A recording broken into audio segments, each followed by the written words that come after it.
Poniżej znajdą Państwo wywiad z prezydentem Rosji, Władimirem Putinem. Nakręcony 6 lutego 2024 roku około godziny 19 w budynku za nami, którym jest oczywiście Kreml. Wywiad, jak się Państwo przekonają, dotyczy przede wszystkim trwającej wojny na Ukrainie, tego, jak się zaczęła, co się dzieje i co najważniejsze, jak może się zakończyć. Jedna uwaga, zanim Państwo obejrzą. Na początku wywiadu zadaliśmy najbardziej oczywiste pytanie, czyli dlaczego Pan to zrobił? Czy czuł Pan zagrożenie, bezpośrednie zagrożenie fizyczne? I to jest Pana uzasadnienie. Odpowiedź, którą otrzymaliśmy, zszokowała nas. Putin mówił bardzo długo, prawdopodobnie pół godziny, o historii Rosji sięgającej VIII wieku. I szczerze mówiąc, myśleliśmy, że to technika filibusteringu i uznaliśmy to za irytujące i przerwaliśmy mu kilka razy, a on odpowiedział. Był zirytowany przerywaniem. Ale ostatecznie doszliśmy do wniosku, że nie była to technika filibusteringu. Wywiad nie był ograniczony czasowo. Zakończyliśmy go po ponad 2 godzinach. Zamiast tego to, co za chwilę Państwo zobaczą, wydało nam się szczere, niezależnie od tego, czy się Państwo z tym zgadzają, czy nie. Władimir Putin uważa, że Rosja ma historyczne roszczenia do części zachodniej Ukrainy. Naszym zdaniem należy więc postrzegać to w tym świetle jako szczery wyraz tego, co myśli. I to by było na tyle. Panie prezydencie, dziękuję. 22 lutego 2022 roku zwrócił się Pan do swojego kraju w ogólnokrajowym przemówieniu, gdy rozpoczął się konflikt na Ukrainie i powiedział Pan, że działa, ponieważ doszedł Pan do wniosku, że Stany Zjednoczone za pośrednictwem NATO mogą zainicjować, cytuję, atak z zaskoczenia na nasz kraj i zbyt amerykańskie uszy. To brzmi paranoicznie. Proszę nam powiedzieć, dlaczego uważa Pan, że Stany Zjednoczone mogą niespodziewanie zaatakować Rosję?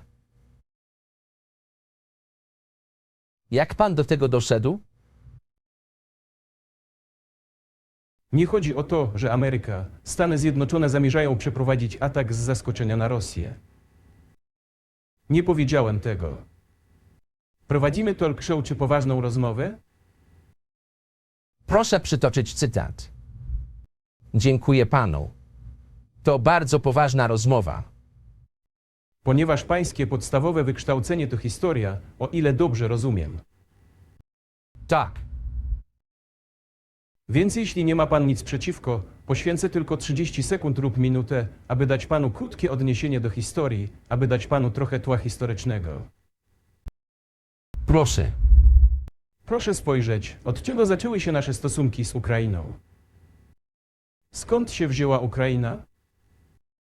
Państwo rosyjskie zaczęło gromadzić się jako scentralizowana państwowość.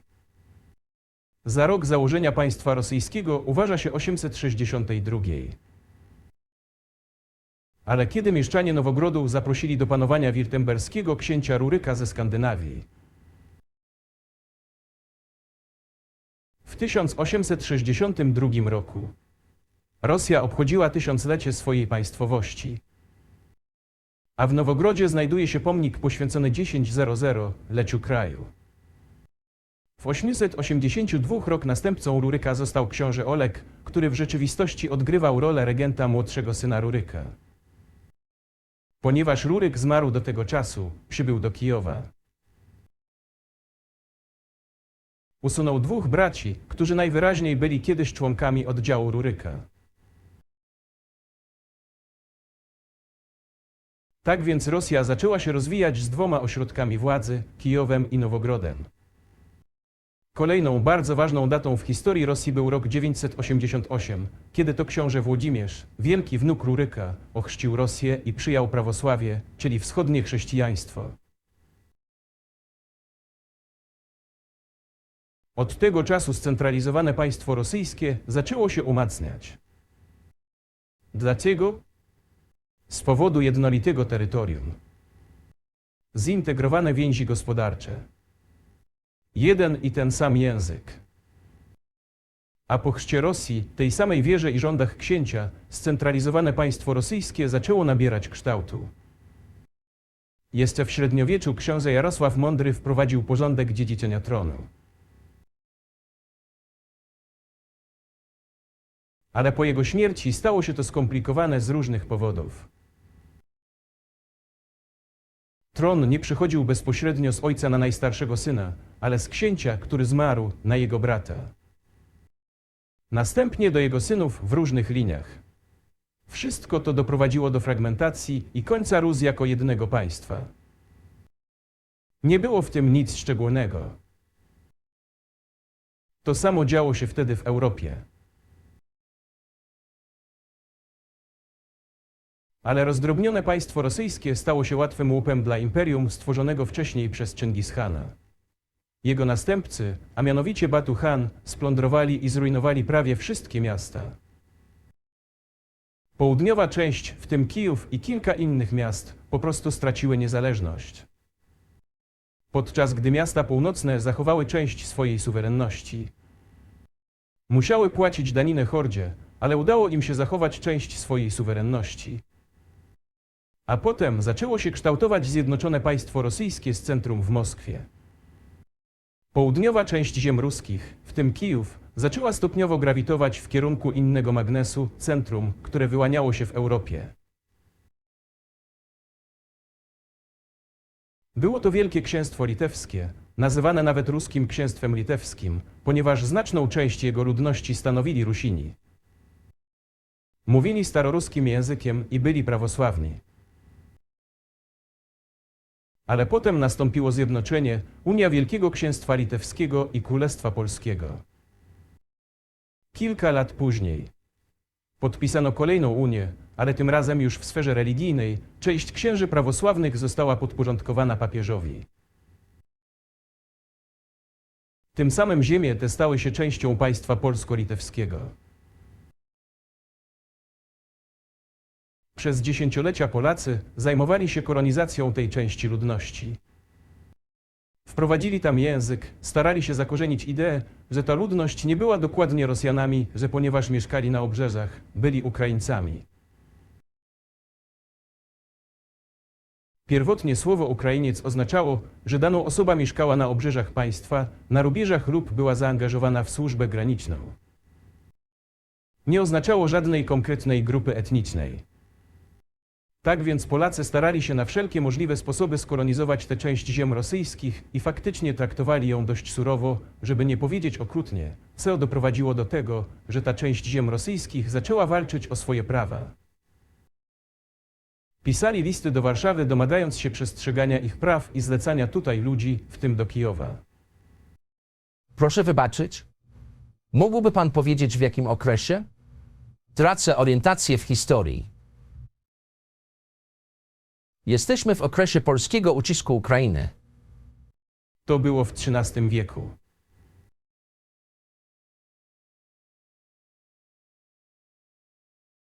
Teraz powiem panu, co się stało później. I proszę podać daty, żeby nie było nieporozumień. A w 1654 roku, nawet trochę wcześniej. Ludzie, którzy sprawowali władzę nad tą częścią ziem ruskich, zwrócili się z wojną tak, powtarzam, żądając, aby wysłać ich do władców pochodzenia rosyjskiego i wyznania prawosławnego. Ale Warszawa im nie odpowiedziała, a właściwie odrzuciła ich żądania, zwrócili się do Moskwy, tak że Moskwa ich zabrała. Żeby pan nie myślał, że ja coś wymyślam. Dam panu te dokumenty. Cóż, nie brzmi to tak, jakby pan coś wymyślał. I nie jestem pewien, dlaczego ma to związek z tym, co wydarzyło się 2 lata temu. Ale to są dokumenty z archiwów. Kopie. Oto listy Bohdana Chmielnickiego, człowieka, który wówczas kontrolował władzę w tej części ziem rosyjskich, która obecnie nazywa się Ukrainą. Pisał do Warszawy, domagając się respektowania ich praw. A kiedy mu odmówiono, zaczął pisać listy do Moskwy, prosząc o wzięcie ich pod silną rękę moskiewskiego cara. Są kopie tych dokumentów. Zostawię je dla państwa dobrej pamięci. Jest tłumaczenie na rosyjski. Może je pan później przetłumaczyć na angielski. Ale Rosja nie zgodziła się przyjąć ich od razu, zakładając, że rozpocznie się wojna z Polską. Niemniej jednak w 1654 roku rosyjskie Zgromadzenie Najwyższego Duchowieństwa i Właścicieli Ziemskich, na czele z carem, które było organem przedstawicielskim władzy dawnego państwa rosyjskiego, postanowiło włączyć część dawnych ziem rosyjskich do Królestwa Moskiewskiego. Zgodnie z przewidywaniami rozpoczęła się wojna z Polską. Trwała ona 13 lat, po czym w 1654 roku zawarto rozejm. A 32 lata później podpisano traktat pokojowy z Polską, który nazwano Wiecznym Pokojem. I te ziemie, cały lewy brzeg Dniepru, w tym Kijów, przeszły do Rosji. A cały prawy brzeg Dniepru pozostał w Polsce. Pod rządami Katarzyny Wielkiej Rosja odzyskała wszystkie swoje historyczne ziemie, w tym na południu i zachodzie. Wszystko to trwało do rewolucji. Przed I wojną światową austriacki sztab generalny opierał się na ideach ukrainizacji i zaczął aktywnie promować ideę Ukrainy i ukrainizacji.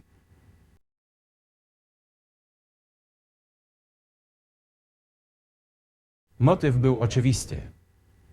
Tuż przed i wojną światową chciano osłabić potencjalnego wroga i zapewnić sobie korzystne warunki w strefie przygranicznej. W związku z tym austriacki sztab generalny zaczął propagować ideę, która pojawiła się w Polsce, że ludzie mieszkający na tym terytorium rzekomo nie są tak naprawdę Rosjanami, ale raczej należą do specjalnej grupy etnicznej Ukraińców. Już w XIX wieku pojawili się teoretycy nawołujący do niepodległości Ukrainy. Wszyscy oni jednak twierdzili, że Ukraina powinna mieć bardzo dobre stosunki z Rosją. Nalegali na to. Po rewolucji 1917 roku bolszewicy dążyli do przywrócenia państwowości i rozpoczęła się wojna domowa, w tym działania wojenne z Polską. W 1921 roku ogłoszono pokój z Polską.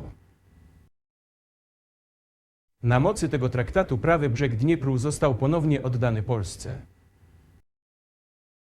W 1939 roku, po tym jak Polska współpracowała z Hitlerem. Współpracowała z Hitlerem, prawda? Hitler zaproponował Polsce pokój i traktat o przyjaźni. Sojusz żądając w zamian, aby Polska oddała Niemkom tak zwany korytarz gdański, który łączył większość Niemiec z Prusami Wschodnimi i Królewcem.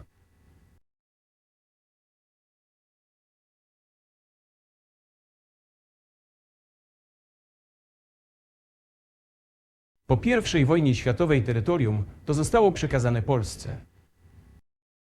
Zamiast Gdańska powstało miasto Dancyg. Hitler poprosił ich, aby oddali je polubownie, ale odmówili. Oczywiście. Mimo to współpracowali z Hitlerem i wspólnie dokonali rozbioru Czechosłowacji.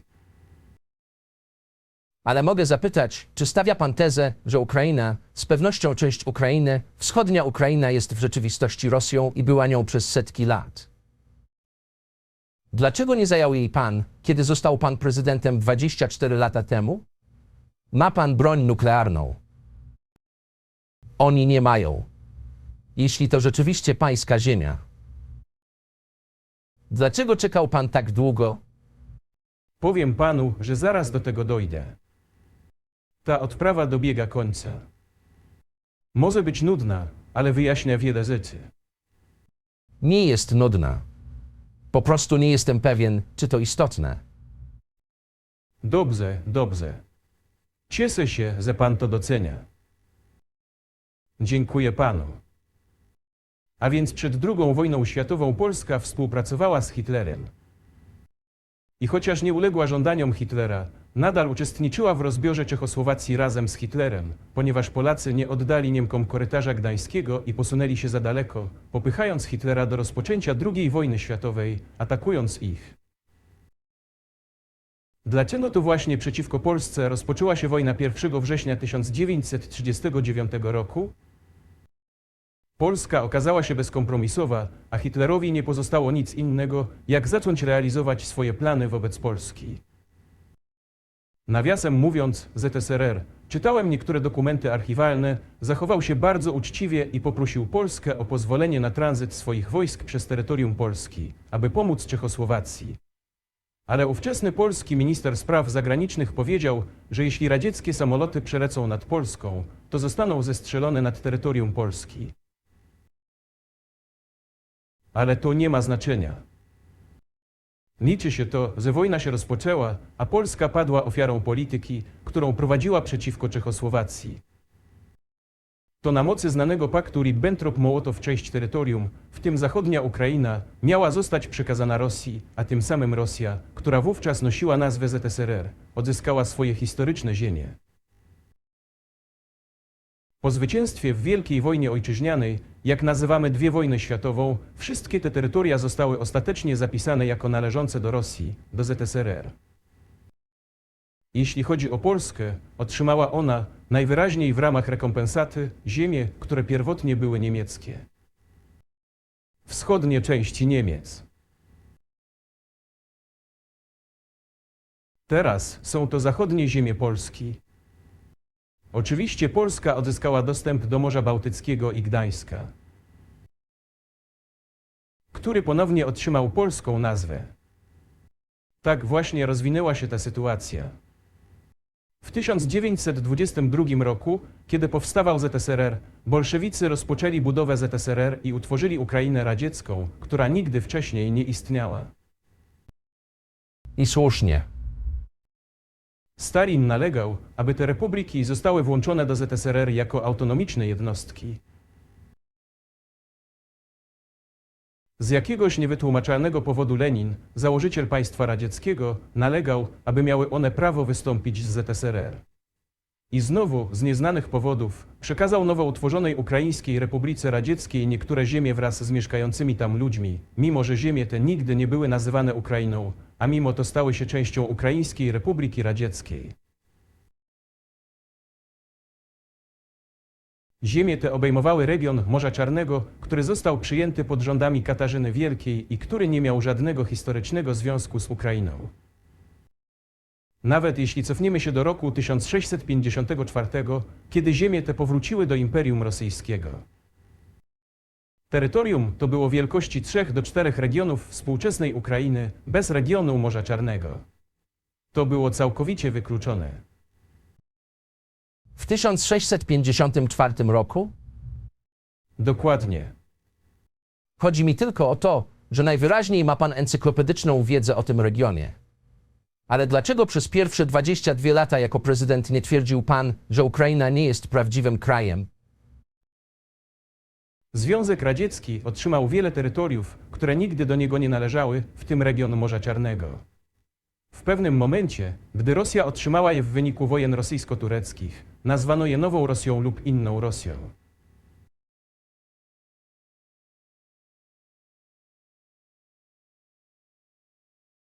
Ale to nie ma znaczenia. Ważne jest to, że Lenin, założyciel państwa sowieckiego, ustanowił Ukrainę w ten sposób. Przez dziesięciolecia Ukraińska Republika Radziecka rozwijała się jako część ZSRR. I z nieznanych powodów bolszewicy ponownie zaangażowali się w ukrainizację. Nie tylko dlatego, że radzieckie kierownictwo składało się w dużej mierze z osób pochodzących z Ukrainy. Wynikało to raczej z ogólnej polityki indygenizacji prowadzonej przez Związek Radziecki. To samo robiono w innych republikach radzieckich. Wiązało się to z promowaniem języków narodowych i kultur narodowych, co z zasady nie jest złe. W ten sposób powstała radziecka Ukraina. Po II wojnie światowej Ukraina otrzymała, oprócz ziem, które przed wojną należały do Polski, część ziem, które wcześniej należały do Węgier i Rumunii. Tak więc Rumunia i Węgry odebrały część swoich ziem i przekazały je radzieckiej Ukrainie, która nadal pozostaje częścią Ukrainy. W tym sensie mamy wszelkie powody, by twierdzić, że Ukraina jest sztucznym państwem, które zostało ukształtowane z woli Stalina. Czy uważa pan, że Węgry mają prawo odebrać swoje ziemie Ukrainie, a inne narody mają prawo wrócić do swoich granic z 1654 roku? Nie jestem pewien, czy powinny wrócić do swoich granic z 1654 roku. Ale biorąc pod uwagę czasy Stalina, tak zwany reżim Stalina, który, jak wielu twierdzi, był świadkiem licznych naruszeń praw człowieka i naruszeń praw innych państw. Można powiedzieć, że mogli domagać się zwrotu swoich ziem, nie mając do tego prawa.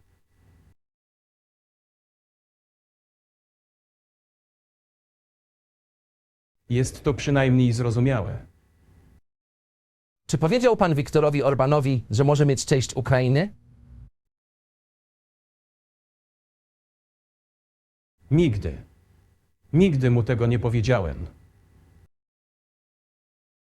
Ani razu. Nie odbyliśmy nawet żadnej rozmowy na ten temat. Ale wiem na pewno, że Węgrzy, którzy tam mieszkają, chcą wrócić do swojej historycznej ziemi. Co więcej, chciałbym podzielić się z Państwem bardzo interesującą historią. Proszę mi wybaczyć, ale to sprawa osobista. Gdzieś na początku lat 80. wybrałem się w podróż samochodem z ówczesnego Leningradu przez Związek Radziecki do Kijowa. Zatrzymałem się w Kijowie, a następnie pojechałem na zachodnią Ukrainę. Pojechałem do miasta Beregewoj i wszystkie nazwy tamtejszych miast i wsi były po rosyjsku i w języku, którego nie rozumiałem, po węgiersku, rosyjsku i węgiersku.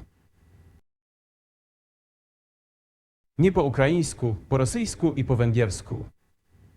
Przejeżdżałem przez jakąś wioskę i obok domów siedzieli mężczyźni ubrani w czarne trzyczęściowe garnitury i czarne cylindry. Zapytałem, czy to jacyś artyści? Powiedziano mi, że nie, to nie byli artyści, to byli Węgrzy. Zapytałem, co oni tu robią. Co pan ma na myśli? To jest ich ziemia. Oni tu mieszkają. To było w czasach sowieckich w latach 80. Zachowali język węgierski, węgierskie nazwiska i wszystkie stroje narodowe. Są Węgrami i czują się Węgrami. I oczywiście, kiedy teraz dochodzi do naruszenia. I jest tego wiele, choć myślę, że wiele narodów jest zdenerwowanych z powodu Transylwanii, o czym pan oczywiście wie. Ale wiele narodów czuje się sfrustrowanych przerysowanymi granicami wojen w XX wieku i wojen sprzed 1000 lat, o których pan wspomniał. Ale faktem jest, że przedstawił pan tę sprawę publicznie dopiero 2 lata temu, w lutym. W swoim oświadczeniu, które dziś przeczytałem, wyjaśnia pan bardzo obszernie, że czuł pan fizyczne zagrożenie ze strony Zachodu w NATO, w tym potencjalne zagrożenie nuklearne. I to właśnie skłoniło pana do przeprowadzki. Czy to uczciwa charakterystyka tego, co pan powiedział? Rozumiem, że moje długie przemówienia prawdopodobnie wykraczają poza ramy wywiadu.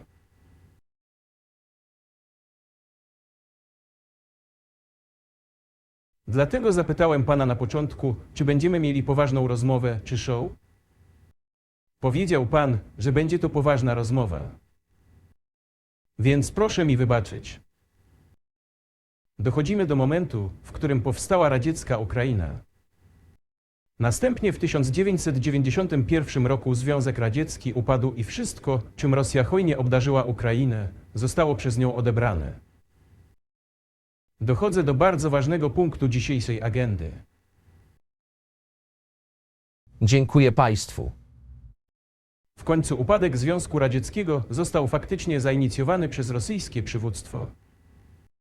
Nie rozumiem, czym kierowali się wówczas rosyjscy przywódcy, ale podejrzewam, że było kilka powodów, by sądzić, że wszystko będzie dobrze. Po pierwsze, myślę, że ówcześni rosyjscy przywódcy wierzyli, że podstawą relacji między Rosją a Ukrainą był w rzeczywistości wspólny język.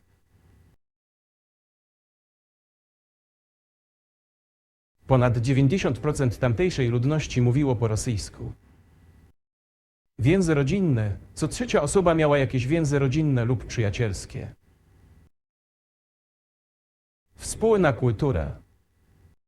Wspólna historia, wreszcie wspólna wiara, współistnienie z jednym państwem przez wieki i głęboko powiązane gospodarki. Wszystko to było tak fundamentalne. Wszystkie te elementy razem sprawiają, że nasze dobre relacje są nieuniknione.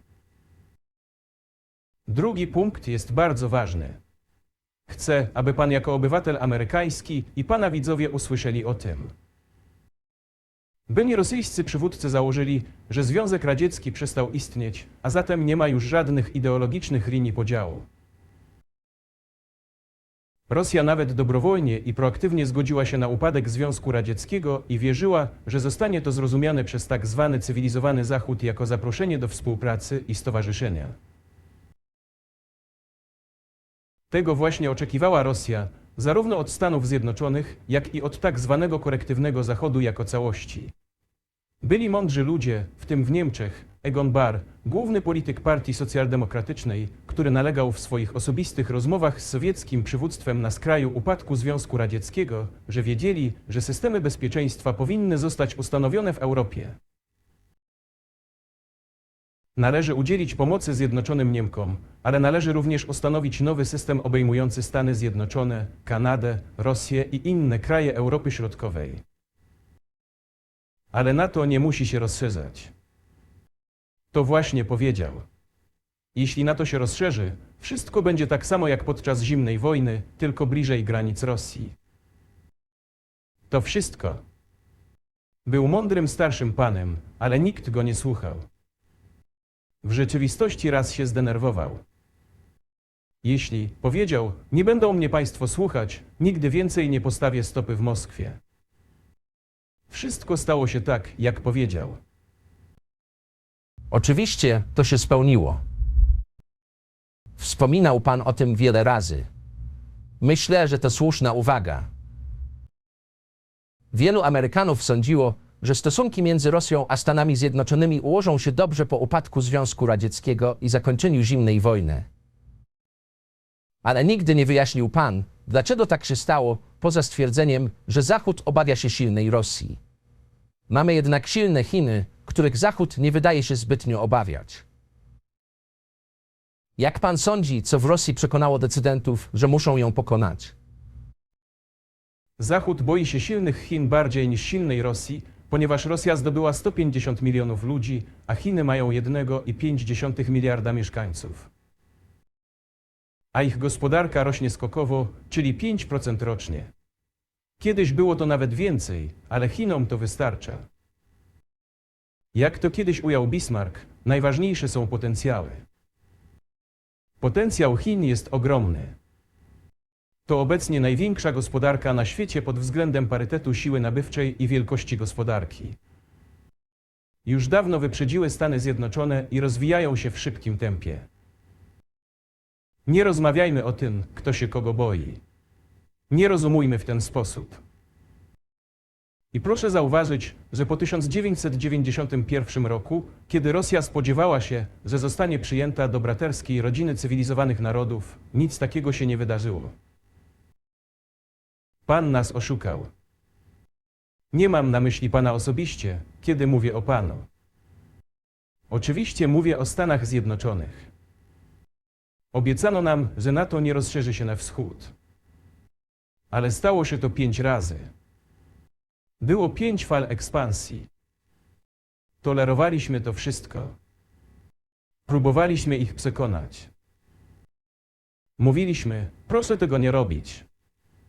Jesteśmy teraz tak samo burżuazyjni jak państwo. Mamy gospodarkę rynkową i nie ma u nas władzy partii komunistycznej. Proszę negocjować. Co więcej, powiedziałem to publicznie już wcześniej. Był taki moment, kiedy zaczął narastać między nami pewien rozdźwięk. Wcześniej Jelcyn przyjechał do Stanów Zjednoczonych. Proszę pamiętać, że przemawiał w kongresie i powiedział dobre słowa. Niech Bóg błogosławi Amerykę. Wszystko, co mówił, to były sygnały. Proszę nas wpuścić. Proszę sobie przypomnieć wcześniejszy rozwój sytuacji w Jugosławii. Jelcyn był obsypywany pochwałami. Gdy tylko zaczęły się wydarzenia w Jugosławii, podniósł głos popierając Serbów. A my nie mogliśmy nie podnieść głosu w obronie Serbów. Rozumiem, że zachodziły tam złożone procesy. Rozumiem, ale Rosja nie mogła nie podnieść głosu w obronie Serbów, ponieważ Serbowie są również szczególnym i bliskim nam narodem, z kulturą prawosławną i tak dalej. To naród, który wiele wycierpiał przez pokolenia. No cóż, nieważne. Ważne jest to, że Jelcyn wyraził swoje poparcie. Co zrobiły Stany Zjednoczone? Naruszając prawo międzynarodowe i Kartę Narodów Zjednoczonych, zaczęły bombardować Belgrad. To Stany Zjednoczone wyciągnęły dżina z butelki. Co więcej, kiedy Rosja zaprotestowała i wyraziła swoje niezadowolenie, co zostało powiedziane? Karta Narodów Zjednoczonych i prawo międzynarodowe stały się przestarzałe. Teraz wszyscy powołują się na prawo międzynarodowe, ale w tamtym czasie zaczęto mówić, że wszystko jest przestarzałe. Wszystko musi zostać zmienione. Rzeczywiście, niektóre rzeczy muszą zostać zmienione, ponieważ zmieniła się równowaga sił. To prawda, ale nie w ten sposób. Jelcyn został natychmiast obrzucony błotem, oskarżony o alkoholizm, o to, że nic nie rozumie, że nic nie wie. On rozumiał wszystko, zapewniam pana. Cóż, zostałem prezydentem w 2000 roku. Pomyślałem, w porządku, sprawa Jugosławii jest zakończona, ale powinniśmy spróbować przywrócić stosunki. Ponownie otwórzmy drzwi, przez które próbowała przejść Rosja. Co więcej, powiedziałem to publicznie, mogę to powtórzyć. Na spotkaniu tutaj, na Kremlu, z ustępującym prezydentem Billem Clintonem, tutaj, w pokoju obok, powiedziałem mu, zapytałem, Bill, czy sądzi pan, że gdyby Rosja poprosiła o przystąpienie do NATO, czy sądzi pan, że tak by się stało? Nagle odpowiedział, wie pan, to ciekawe, myślę, że tak. Ale wieczorem, kiedy spotkaliśmy się na kolacji, powiedział, wie pan, rozmawiałem z moim zespołem, nie, to nie jest teraz możliwe. Może go pan zapytać. Myślę, że obejrzy nasz wywiad, potwierdzi to. Nie powiedziałbym nic takiego, gdyby to się nie wydarzyło. No dobrze, teraz to niemożliwe. Czy był pan szczery? Czy wstąpiłby pan do NATO? Proszę posłuchać, zadałem pytanie, czy to możliwe, czy nie? I otrzymałem odpowiedź przeczącą. Gdybym był nieszczery w moim pragnieniu dowiedzenia się, jaka jest pozycja lidera. Ale gdyby powiedział tak, czy wstąpiłby pan do NATO? Gdyby powiedział tak, rozpocząłby się proces zbliżenia i w końcu mogłoby do niego dojść, gdybyśmy zobaczyli szczere chęci ze strony naszych partnerów. Ale tak się nie stało. Cóż, nie znaczy nie, w porządku. Jak pan myśli, dlaczego tak się stało? Żeby przejść do motywów. Wiem, jest pan wyraźnie rozgoryczony. Rozumiem. Ale jak pan sądzi, dlaczego Zachód pana wtedy odrzucił? Skąd ta wrogość? Dlaczego koniec zimnej wojny nie naprawił tych relacji? Co to motywuje z pańskiego punktu widzenia? Powiedział pan, że jestem rozgoryczony odpowiedzią. Nie, to nie rozgoryczenie. To tylko stwierdzenie faktu. Nie jesteśmy parą młodą, rozgoryczenie, uraza, w takich okolicznościach nie chodzi o tego typu sprawy. Po prostu zdaliśmy sobie sprawę, że nie jesteśmy tam mile widziani, to wszystko. W porządku. Ale zbudujmy relacje w inny sposób. Poszukajmy wspólnej płaszczyzny gdzie indziej. Dlaczego otrzymaliśmy tak negatywną odpowiedź, powinien pan zapytać swoich przywódców. Mogę się tylko domyślać, dlaczego zbyt duży kraj, z własnymi opiniami i tak dalej. A jeśli chodzi o Stany Zjednoczone, to widziałem, jak rozwiązywane są problemy w NATO. Podam panu teraz inny przykład dotyczący Ukrainy. Przywództwo USA wywiera presję, a wszyscy członkowie NATO posłusznie głosują. Nawet jeśli coś im się nie podoba. Teraz powiem państwu, co stało się w tej sprawie z Ukrainą w 2008 roku. Chociaż jest to omawiane, nie zamierzam uchylać przed państwem rąbka tajemnicy i mówić nic nowego, niemniej jednak po tym wydarzeniu staramy się budować relacje na różne sposoby. Na przykład, po wydarzeniach na Bliskim Wschodzie, w Iraku, budowaliśmy stosunki ze Stanami Zjednoczonymi w bardzo miękki, rozważny, ostrożny sposób.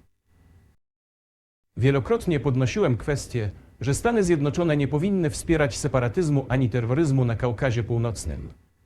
Ale one i tak to robią. Wsparcie polityczne, informacyjne, finansowe, a nawet wojskowe pochodziło od Stanów Zjednoczonych i ich satelitów dla grup terrorystycznych na Kaukazie. Kiedyś poruszyłem tę kwestię z moim kolegą, również prezydentem Stanów Zjednoczonych. Powiedział, że to niemożliwe. Czy ma pan na to dowód? Powiedziałem, że tak, byłem przygotowany na tę rozmowę i dałem mu ten dowód motywu. Spojrzał na to i wie pan, co opowiedział? Proszę wybaczyć, ale tak właśnie było. Zacytuję, powiedział, cóż, skopię im tyłki. Czekaliśmy i czekaliśmy na jakąś odpowiedź. Nie było żadnej odpowiedzi. Powiedziałem dyrektorowi FSB, proszę napisać do CIA. Jaki jest rezultat rozmowy z prezydentem? Napisał raz, 2 razy. I wtedy dostaliśmy odpowiedź. Mamy tę odpowiedź w archiwum. CIA odpowiedziała, współpracujemy z opozycją w Rosji. Uważamy, że jest to słuszne i będziemy to kontynuować. To po prostu śmieszne. No dobrze. Zdaliśmy sobie sprawę, że to nie wchodzi w grę. Siły w opozycji do pana? Więc twierdzi pan, że CIA próbuje obalić pański rząd? Oczywiście w tym konkretnym przypadku mieli na myśli separatystów, terrorystów, którzy walczyli z nami na Kaukazie. To ich nazywają opozycją. To jest drugi punkt. Trzeci moment jest bardzo ważny. To moment, w którym na początku powstał amerykański system obrony przeciwrakietowej. Przez długi czas przekonywaliśmy Stany Zjednoczone, by tego nie robiły. Co więcej, po tym, jak zostałem zaproszony przez ojca Busha juniora do odwiedzenia jego miejsca nad oceanem, odbyłem bardzo poważną rozmowę z prezydentem Bushem i jego zespołem. Zaproponowałem, aby Stany Zjednoczone, Rosja i Europa wspólnie stworzyły system obrony przeciwrakietowej, który naszym zdaniem, jeśli powstanie, jednostronnie zagrozi naszemu bezpieczeństwu. Pomimo faktu, że Stany Zjednoczone oficjalnie stwierdziły, że jest on tworzony przeciwko zagrożeniom rakietowym ze strony Iranu. To było uzasadnienie dla rozmieszczenia systemu obrony przeciwrakietowej. Zasugerowałem współpracę. Rosja, Stany Zjednoczone i Europa. Powiedzieli, że to bardzo interesujące. Zapytali mnie, mówi pan poważnie? Odpowiedziałem, absolutnie. Proszę mi powiedzieć, który to był rok? Nie pamiętam. Łatwo to sprawdzić w internecie. Kiedy byłem w USA na zaproszenie Busha seniora. Jeszcze łatwiej dowiedzieć się od kogoś, o kim zamierzam panu opowiedzieć. Powiedziano mi, że to bardzo interesujące. Powiedziałem, proszę sobie wyobrazić, że moglibyśmy wspólnie rozwiązać takie globalne wyzwanie w zakresie bezpieczeństwa strategicznego. Świat się zmieni. Prawdopodobnie będziemy mieli spory gospodarcze, a nawet polityczne. Ale moglibyśmy drastycznie zmienić sytuację na świecie. Powiedział tak i zapytał, mówi pan poważnie? Odpowiedziałem, oczywiście. Musimy się nad tym zastanowić. Powiedziałem, proszę mówić. Następnie sekretarz obrony Gates, były dyrektor CIA i sekretarz stanu Rice weszli do tego gabinetu, właśnie tutaj, przy tym stole. Usiedli przy tym stole. Ja, minister spraw zagranicznych, rosyjski minister obrony po tej stronie. Powiedzieli mi, tak, myśleliśmy o tym. Zgadzamy się. Powiedziałem, dzięki Bogu, świetnie. Powiedzieli, ale z pewnymi wyjątkami. Tak więc dwukrotnie opisał pan prezydentów USA podejmujących decyzje, a następnie podcinanych przez szefów ich agencji. Wygląda więc na to, że opisuje pan system, który nie jest zarządzany przez ludzi, którzy zostali wybrani. Zgadza się, zgadza się. A potem powiedzieli nam, żebyśmy spadali. Nie zdradzę panu szczegółów, ponieważ uważam, że są one niewłaściwe. W końcu była to poufna rozmowa, ale nasza propozycja została odrzucona. To fakt. Właśnie wtedy powiedziałem, proszę posłuchać, ale wtedy będziemy zmuszeni podjąć środki zaradcze. Stworzymy takie systemy uderzeniowe, które z pewnością pokonają systemy obrony przeciwrakietowej. Odpowiedź brzmiała, nie robimy tego przeciwko panu, a pan robi, co chce. Zakładając, że nie jest to przeciwko nam, nie przeciwko Stanom Zjednoczonym. Powiedziałem, dobrze. Bardzo dobrze. Tak to się potoczyło. Stworzyliśmy systemy hipersoniczne o zasięgu międzykontynentalnym i nadal je rozwijamy. Obecnie wyprzedzamy wszystkich, Stany Zjednoczone i inne kraje, pod względem rozwoju hipersonicznych systemów uderzeniowych. I udoskonałamy je każdego dnia. Ale to nie byliśmy my. Zaproponowaliśmy pójście w drugą stronę i zostaliśmy odepchnięci. Teraz o ekspansji NATO na wschód. Cóż, obiecano nam, że nie będzie NATO na wschodzie, ani centymetra na wschodzie, jak nam powiedziano. I co potem?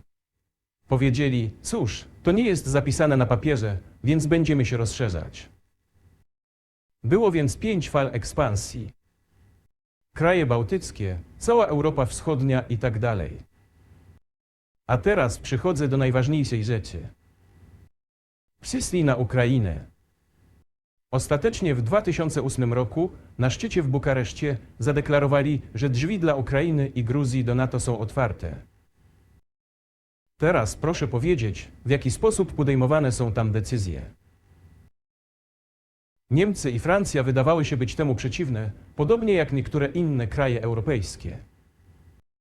Ale potem, jak się później okazało, prezydent Bush, który jest takim twardym facetem, twardym politykiem, jak mi później powiedziano, wywarł na nas presję i musieliśmy się zgodzić. To śmieszne. To jak przedszkole. Gdzie są gwarancje? Co to za przedszkole? Co to za ludzie? Kim oni są? Widzi pan, byli naciskani. Zgodzili się. A potem mówią, że Ukraina nie będzie w NATO. Wie pan, mówię, że nie wiem. Wiem, że zgodził się pan w 2008 roku. Dlaczego nie zgodzi się pan w przyszłości? Cóż, naciskali na nas, a ja mówię, dlaczego nie będą naciskać na pana jutro i nie zgodzi się pan ponownie? Cóż, to bezsensowne. Z kim tu rozmawiać? Po prostu nie rozumiem. Jesteśmy gotowi do rozmów. Ale z kim? Gdzie są gwarancje? Żadnych. Więc zaczęli zagospodarowywać terytorium Ukrainy. Co tam jest? Opowiedziałem panu o tym, jak rozwija się to terytorium. Jakie stosunki? Były z Rosją. Co druga lub co trzecia osoba zawsze miała jakieś związki z Rosją. A podczas wyborów w już niepodległej, suwerennej Ukrainie, która uzyskała niepodległość w wyniku ogłoszenia niepodległości. A tak na marginesie, to tam jest napisane, że Ukraina jest państwem neutralnym. A w 2008 roku nagle otworzono jej drzwi czy bramy do NATO. Proszę dać spokój. Nie tak się umawialiśmy. Teraz wszyscy prezydenci, którzy doszli do władzy na Ukrainie, polegali na elektoracie z dobrym nastawieniem do Rosji w taki czy inny sposób. To jest południowy wschód Ukrainy. To jest duża liczba ludzi. I bardzo trudno było przekonać ten elektorat, który miał pozytywny stosunek do Rosji. Wiktor Janukowycz doszedł do władzy. I jak za pierwszym razem, kiedy wygrał, po prezydencie Kuczmie, zorganizowali trzecią turę, która nie jest przewidziana w konstytucji Ukrainy. To jest zamach stanu. Proszę sobie wyobrazić, że komuś w Stanach Zjednoczonych nie spodobałby się wynik. W 2014 roku Nie, to było wcześniej. Po prezydencie Kuczmie wybory wygrał Wiktor Janukowycz.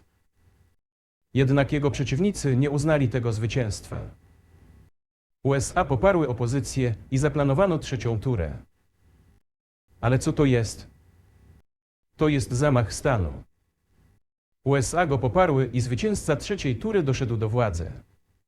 Proszę sobie wyobrazić, że w USA coś się komuś nie spodobało i zorganizowano trzecią turę wyborów, której konstytucja USA nie przewiduje. Niemniej jednak na Ukrainie tak się stało. Wiktor Juszczenko, który był uważany za prozachodniego polityka, doszedł do władzy, ale dobrze, że zbudowaliśmy z nim stosunki. Przyjeżdżał do Moskwy z wizytami. My odwiedziliśmy Kijów. Ja też go odwiedziłem, spotkaliśmy się w nieformalnym gronie. Jeśli jest prozachodni, niech tak będzie. W porządku. Niech ludzie robią swoje. Sytuacja powinna rozwinąć się wewnątrz niepodległej Ukrainy w wyniku przywództwa Kuczmy. Sytuacja się pogorszyła i do władzy doszedł Wiktor Janukowycz. Może nie był najlepszym prezydentem i politykiem, nie wiem. Nie chcę wydawać ocen. Pojawiła się jednak kwestia stowarzyszenia z UE. Zawsze byliśmy do tego skłonni. Proszę sobie samemu odpowiadać. Ale kiedy przeczytaliśmy traktat stowarzyszeniowy, okazało się, że jest to dla nas problem, ponieważ mieliśmy strefę wolnego handlu i otwarte granice celne z Ukrainą, która w ramach tego stowarzyszenia musiała otworzyć swoje granice dla Europy, co doprowadziłoby do zalania naszego rynku. Ale powiedzieliśmy, nie, to nie zadziała. Zamkniemy nasze granice z Ukrainą, a następnie granice celne. Janukowycz zaczął kalkulować, ile Ukraina zyska, a ile straci i powiedział swoim europejskim partnerom, potrzebuje więcej czasu do namysłu przed podpisaniem umowy. W momencie, gdy to powiedział, opozycja zaczęła podejmować destrukcyjne kroki, które były wspierane przez Zachód. Wszystko sprowadziło się do Majdanu i zamachu stanu na Ukrainie. Czyli więcej handlował z Rosją niż z UE? Z Ukrainą tak. Oczywiście. Nie chodzi nawet o wielkość wymiany handlowej, choć w większości tak jest. To kwestia wielkości współpracy, na której opierała się cała ukraińska gospodarka. Rozmiar współpracy między przedsiębiorstwami był bardzo bliski od czasów Związku Radzieckiego. Jedno przedsiębiorstwo produkowało tam komponenty, które były montowane zarówno w Rosji, jak i na Ukrainie i odwrotnie. Były to bardzo bliskie więzi. Dokonano zamachu stanu. Chociaż nie będę teraz zagłębiał się w szczegóły, ponieważ uważam to za niewłaściwe. USA powiedziały nam, proszę uspokoić Janukowycza, a my uspokoimy opozycję. Niech sytuacja się rozwija. W scenariuszu politycznego porozumienia. Powiedzieliśmy, w porządku, zgoda, zróbmy to w ten sposób. Zgodnie z prośbą Amerykanów, Janukowycz nie użył ani sił zbrojnych, ani milicji. A jednak zbrojna opozycja dokonała zamachu stanu w Kijowie. Co to ma znaczyć? Za kogo pan się uważa? Chciałem zapytać ówczesnych przywódców USA. Z czyim wsparciem? Oczywiście przy wsparciu CIA, organizacji, do której, jak rozumiem, chciał pan kiedyś dołączyć. Powinniśmy dziękować Bogu, że pana nie wpuścili. Chociaż to poważna organizacja, rozumiem. Mój były vis-a-vis w tym sensie, że służyłem w pierwszym głównym dyrektoriacie, wywiadzie Związku Radzieckiego. Oni zawsze byli naszymi przeciwnikami. Praca to praca. Technicznie rzecz biorąc, zrobili wszystko dobrze. Osiągnęli swój cel zmiany rządu. Jednak z politycznego punktu widzenia był to kolosalny błąd. Z pewnością była to błędna kalkulacja politycznego przywództwa. Powinni byli przewidzieć, do czego to doprowadzi. Tak więc w 2008 roku drzwi na to zostały otwarte dla Ukrainy. W 2014 roku doszło do zamachu stanu. Zaczęto prześladować tych, którzy nie zaakceptowali zamachu stanu. I rzeczywiście był to zamach stanu. Stworzyli zagrożenie dla Krymu, które musieliśmy wziąć pod naszą ochronę. W 2014 roku rozpoczęli wojnę w Donbasie z użyciem samolotów i artylerii przeciwko ludności cywilnej. To wtedy wszystko się zaczęło. Jest nagranie, na którym widać samoloty atakujące Donieck z góry. Rozpoczęli operację wojskową na dużą skalę. Potem kolejną. Kiedy się nie powiodła, zaczęli przygotowywać następną. Wszystko to na tle rozwoju militarnego tego terytorium i otwarcia drzwi NATO. Jak mogliśmy nie wyrazić zaniepokojenia tym, co się działo? Z naszej strony byłoby to zawinione zaniedbanie. Tak właśnie by było. Po prostu amerykańskie przywództwo polityczne popchnęło nas do linii, której nie mogliśmy przekroczyć, ponieważ mogłoby to zrujnować samą Rosję. Poza tym nie mogliśmy zostawić naszych braci w wierze. W rzeczywistości tylko część narodu rosyjskiego w obliczu tej machiny wojennej. To było 8 lat przed rozpoczęciem obecnego konfliktu. Więc co było dla pana bodźcem? W którym momencie zdecydował pan, że musi to zrobić? Początkowo to zamach stanu na Ukrainie sprowokował konflikt. Nawiasem mówiąc, w tamtym czasie przedstawiciele 3 krajów europejskich, Niemiec, Polski i Francji, sprzymierzyli się, ale byli gwarantami podpisanego porozumienia między rządem Janukowycza a opozycją. Podpisali je jako gwaranci. Mimo to opozycja dokonała zamachu stanu, a wszystkie te kraje udawały, że nie pamiętają, że były gwarantami pokojowego porozumienia. Po prostu od razu rzucili to w śnieg. I nikt o tym nie pamięta. Nie wiem, czy Stany Zjednoczone wiedzą cokolwiek o porozumieniu między opozycją a władzami i jego 3 gwarantami, którzy zamiast przywrócić całą tę sytuację na pole polityczne, poparli zamach stanu. Chociaż było to bez znaczenia, proszę mi wierzyć, ponieważ prezydent Janukowycz zgodził się na wszystkie warunki, był gotowy przeprowadzić przedterminowe wybory, których technicznie rzecz biorąc nie miał szans wygrać. Wszyscy o tym wiedzieli. Dlaczego więc zamach stanu? Dlaczego ofiary? Po co grozić Krymowi? Po co rozpoczynać operacje w Donbasie? Tego nie rozumiem. Na tym właśnie polega błąd w obliczeniach. CIA wykonała swoją pracę, aby dokończyć zamach stanu. Proszę pomyśleć, że jeden z zastępców sekretarza stanu powiedział, że kosztowało to dużą sumę pieniędzy. Prawie 5 miliardów. Ale błąd polityczny był kolosalny. Dlaczego musieli to zrobić? Wszystko to można było zrobić legalnie, bez ofiar, bez działań wojskowych, bez utraty Krymu. Nigdy nie pomyślelibyśmy nawet o kiwnięciu palcem, gdyby nie krwawy rozwój wydarzeń na Majdanie. Ponieważ zgodziliśmy się z faktem, że po upadku Związku Radzieckiego nasze granice powinny przebiegać wzdłuż granic byłych republik związkowych. Zgodziliśmy się na to, ale nigdy nie zgodziliśmy się na ekspansję NATO, a co więcej, nigdy nie zgodziliśmy się, aby Ukraina była w NATO. Nie zgodziliśmy się na bazę NATO bez żadnej dyskusji z nami. Przez dziesięciolecia prosiliśmy, proszę nie robić tego, proszę nie robić tamtego. A co spowodowało ostatnie wydarzenia? Po pierwsze, obecne ukraińskie kierownictwo oświadczyło, że nie będzie realizować porozumień mińskich, które zostały podpisane, jak Państwo wiedzą, po wydarzeniach z 2014 roku, a Mińsk lub plan pokojowego uregulowania sytuacji w Donbasie został przedstawiony w sierpniu. Ale nie, obecne ukraińskie kierownictwo, minister spraw zagranicznych, wszyscy inni urzędnicy, a następnie sam prezydent powiedzieli, że nic im się nie podoba w porozumieniach mińskich. Innymi słowy, nie zamierzali ich wdrażać. Było to rok lub 1,5 roku temu. Byli przywódcy Niemiec i Francji otwarcie powiedzieli całemu światu, że rzeczywiście podpisali porozumienia mińskie, ale nigdy nie zamierzali ich wdrażać i po prostu wodzili nas za nos. Czy był ktoś, z kim mógł pan porozmawiać? Czy zadzwonił pan do naszego prezydenta i sekretarza stanu i powiedział, że jeśli nadal będziecie militaryzować Ukrainę siłami NATO, to będziemy działać?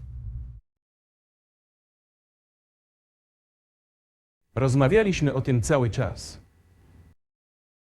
Zwróciliśmy się do przywódców Stanów Zjednoczonych i krajów europejskich o natychmiastowe powstrzymanie tych wydarzeń, aby wdrożyć porozumienia mińskie. Ale szczerze mówiąc, nie wiedziałem, jak to zrobimy. ale byłem gotów je wdrożyć. Te porozumienia były skomplikowane dla Ukrainy.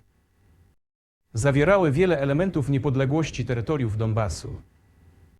To prawda. Byłem jednak absolutnie przekonany. I mówię to panu teraz. Szczerze wierzę, że jeśli uda nam się przekonać mieszkańców Donbasu i będziemy musieli ciężko pracować, aby przekonać ich do powrotu do ukraińskiej państwowości, to stopniowo rany zaczną się goić.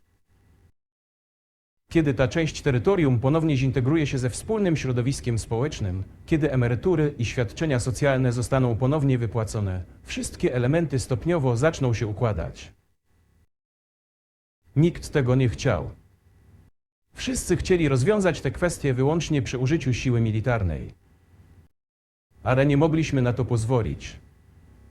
Sytuacja doszła do punktu, w którym strona ukraińska ogłosiła: nie, nic nie zrobimy. Zaczęli również przygotowywać się do działań wojskowych. To oni rozpoczęli wojnę w 2014 roku. Naszym celem jest powstrzymanie tej wojny. I nie rozpoczęliśmy tej wojny w 2022 roku.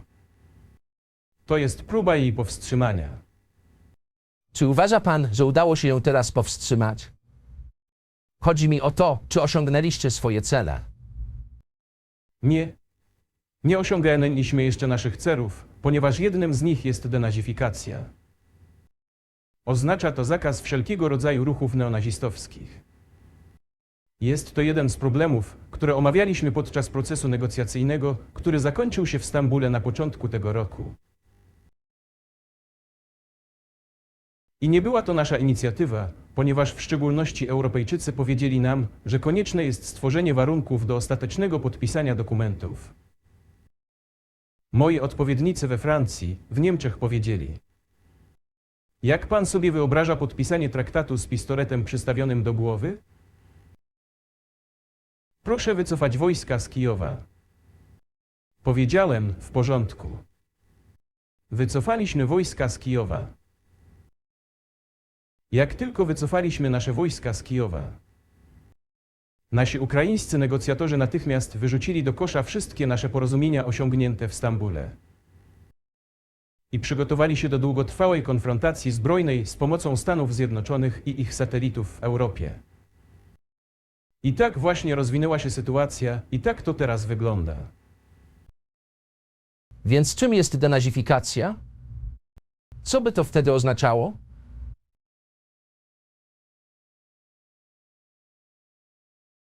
O tym właśnie chcę teraz porozmawiać. To bardzo ważna kwestia. Denazifikacja. Po uzyskaniu niepodległości Ukraina zaczęła poszukiwać, jak mówią niektórzy zachodni analitycy, swojej tożsamości. Cóż, jeśli intuicjonista, wie pan. I nie wymyślono nic lepszego niż zbudowanie tej tożsamości na fałszywych bohaterach, którzy kolaborowali z Hitlerem. Mówiłem już, że na początku XIX wieku, kiedy pojawili się teoretycy niepodległości i suwerenności Ukrainy, zakładali oni, że niepodległa Ukraina powinna mieć bardzo dobre stosunki z Rosją.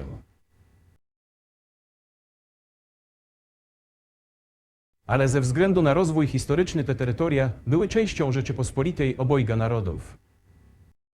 Polska, w której Ukraińcy byli prześladowani i traktowani dość brutalnie, a także poddawani okrutnym zachowaniom. Próbowano także zniszczyć ich tożsamość. Wszystko to pozostało w pamięci ludzi. Gdy wybuchła II wojna światowa, część tej skrajnie nacjonalistycznej elity kolaborowała z Hitlerem, wierząc, że przyniesie im wolność.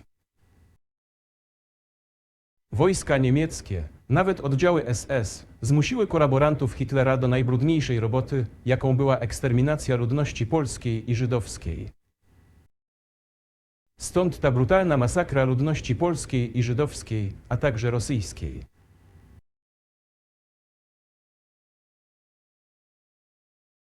Kierowały tym osoby, które są dobrze znane: Banderę, Szuchewicz. To tych ludzi uczyniono bohaterami narodowymi. Na tym polega problem. Nieustannie mówi się nam, że nacjonalizm i neonazizm istnieją również w innych krajach. Tak, to są sadzonki, ale my je wyrywamy. I inne kraje z nimi walczą. Ale na Ukrainie jest inaczej. Ci ludzie stali się na Ukrainie bohaterami narodowymi. Postawiono im pomniki. Umieszcza się na nich flagi. Ich imiona są wykrzykiwane przez tłumy, które chodzą z pochodniami, tak jak to było w nazistowskich Niemczech.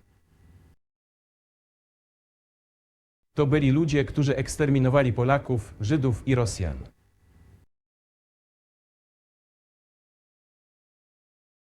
Trzeba skończyć z tą praktyką i zapobiec rozpowszechnianiu tego pojęcia. Mówię, że Ukraińcy są częścią jednego narodu rosyjskiego. Oni mówią, nie, jesteśmy odrębnym narodem. Dobrze, proszę bardzo. Jeśli uważają się za odrębny naród, mają do tego prawo. Ale nie na podstawie nazizmu, ideologii nazistowskiej. Czy byłby pan zadowolony z terytorium, które ma pan teraz?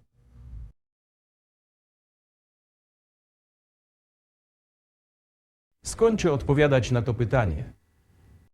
Właśnie zadał pan pytanie o neonazizm i denazyfikację. Prezydent Ukrainy odwiedził Kanadę.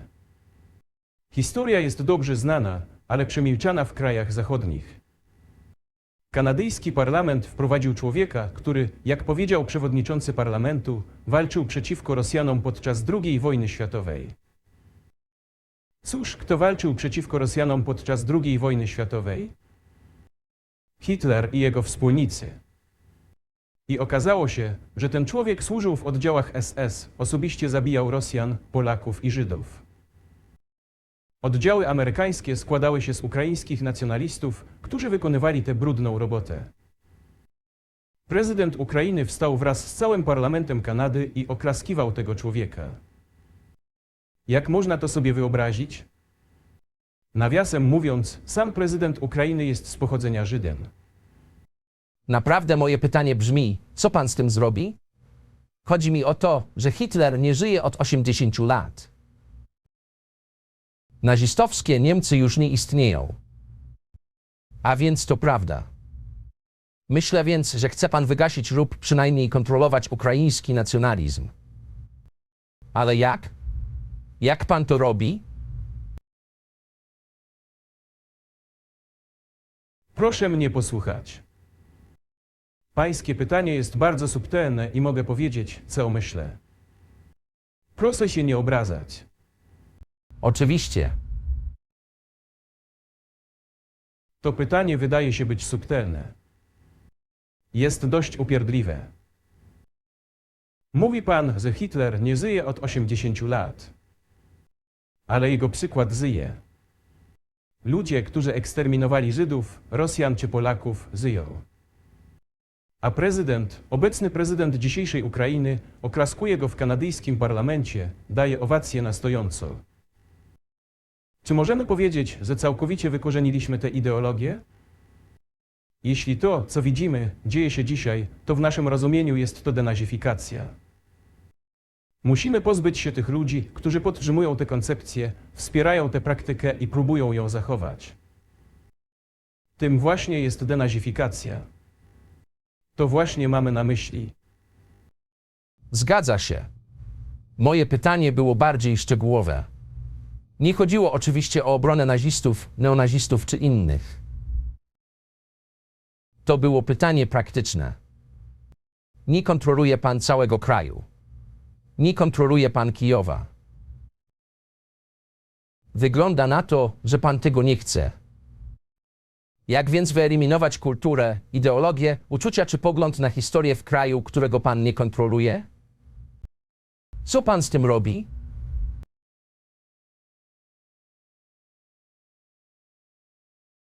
Wie pan, jakkolwiek dziwne może się to panu wydawać podczas negocjacji w Stambule, zgodziliśmy się, że mamy to wszystko na piśmie. Neonazizm nie będzie kultywowany na Ukrainie, w tym będzie zakazany na poziomie legislacyjnym. Panie Carlson, zgodziliśmy się na to. Okazuje się, że można to zrobić w procesie negocjacji. I nie ma w tym nic upokarzającego dla Ukrainy jako nowoczesnego, cywilizowanego państwa. Czy jakiemukolwiek państwu wolno promować nazizm? Nie ma, prawda? To jest właśnie to. Czy będą rozmowy? A dlaczego nie było rozmów o rozwiązaniu konfliktu na Ukrainie? Rozmów pokojowych.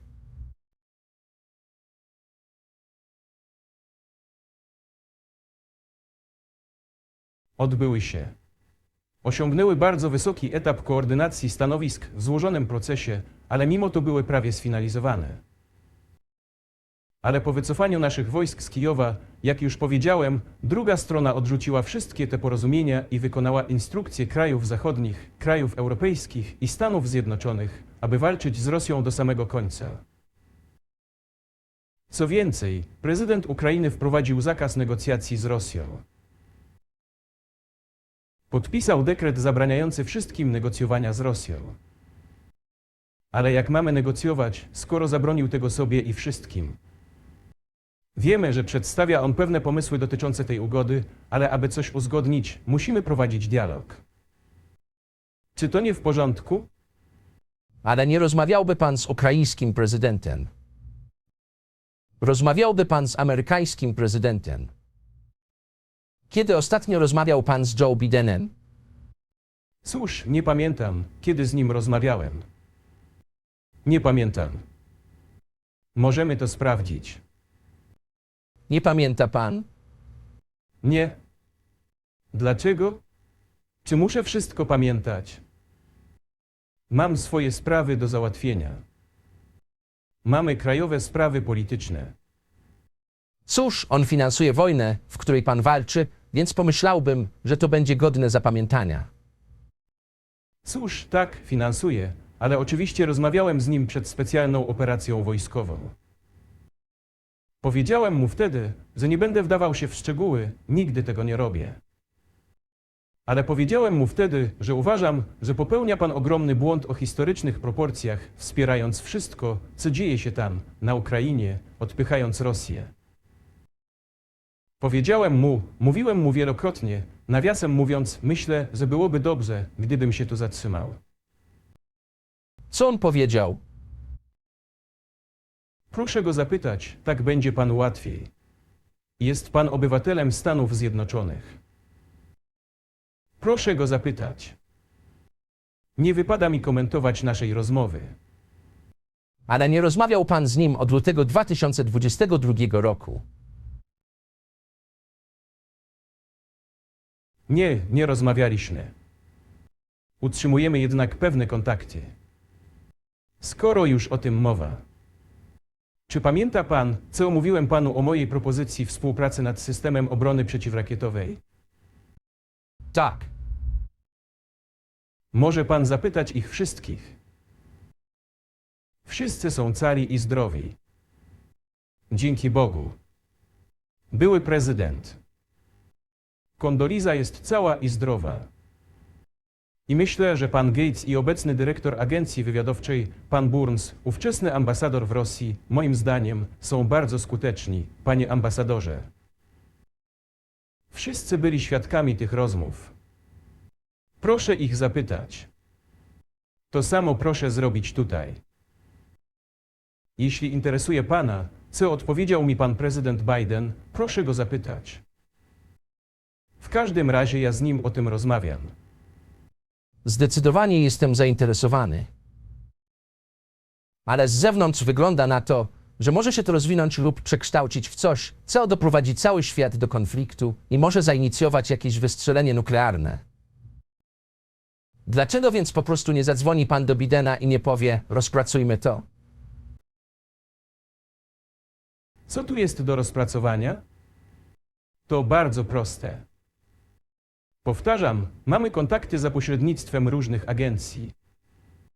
Powiem panu, co mówimy w tej sprawie i co przekazujemy przywódcom USA. Jeśli naprawdę chcą państwo zaprzestać walk, muszą państwo zaprzestać dostarczania broni.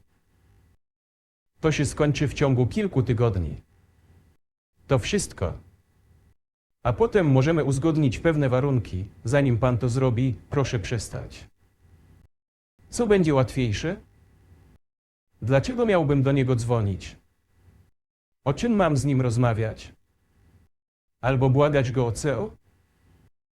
A jakie wiadomości dostaje pan z powrotem? Miał pan dostarczyć taką a taką broń na Ukrainę. Och, boję się, boję się. Proszę tego nie robić. O czym tu rozmawiać? Czy sądzi pan, że NATO obawia się, że stanie się to globalną wojną lub konfliktem nuklearnym? Przynajmniej o tym mówią. I próbują zastraszyć własną ludność wyimaginowanym rosyjskim zagrożeniem. To oczywisty fakt. A myślący ludzie, nie filistrzy, ale myślący ludzie, analitycy, ci, którzy są zaangażowani w prawdziwą politykę, po prostu mądrzy ludzie, doskonale rozumieją, że to jest fałszywe. Próbują podsycać rosyjskie zagrożenie. Zagrożenie, o którym pan mówi, to rosyjska inwazja na Polskę. Łotwa. Zachowanie ekspansjonistyczne. Czy może pan sobie wyobrazić scenariusz, w którym wysyła pan rosyjskie wojska do Polski? Tylko w jednym przypadku, jeśli Polska zaatakuje Rosję. Dlaczego? Ponieważ nie mamy żadnego interesu w Polsce, Łotwie czy gdziekolwiek indziej. Dlaczego mielibyśmy to robić? Po prostu nie mamy żadnego interesu. To tylko podżeganie do gruźb. Cóż, argumentem, wiem, że pan o tym wie, jest to, że najechał Ukrainę. Ma cele terytorialne na całym kontynencie. A pan mówi jednoznacznie, że nie.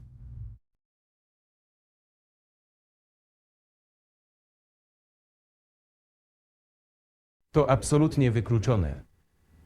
Po prostu nie musi pan być żadnym analitykiem. Zaangażowanie się w jakąś globalną wojnę jest sprzeczne ze zdrowym rozsądkiem, a globalna wojna doprowadzi całą ludzkość na skraj zniszczenia.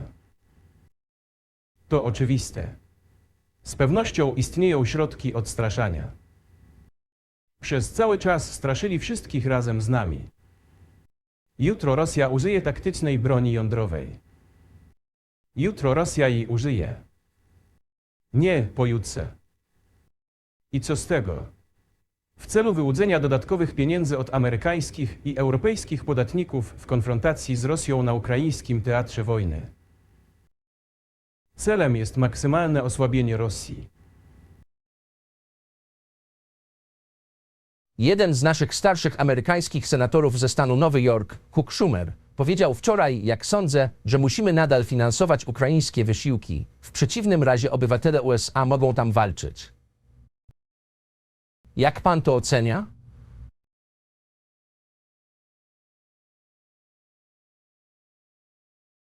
To prowokacja i to tania prowokacja. Nie rozumiem, dlaczego amerykańscy żołnierze mieliby walczyć na Ukrainie.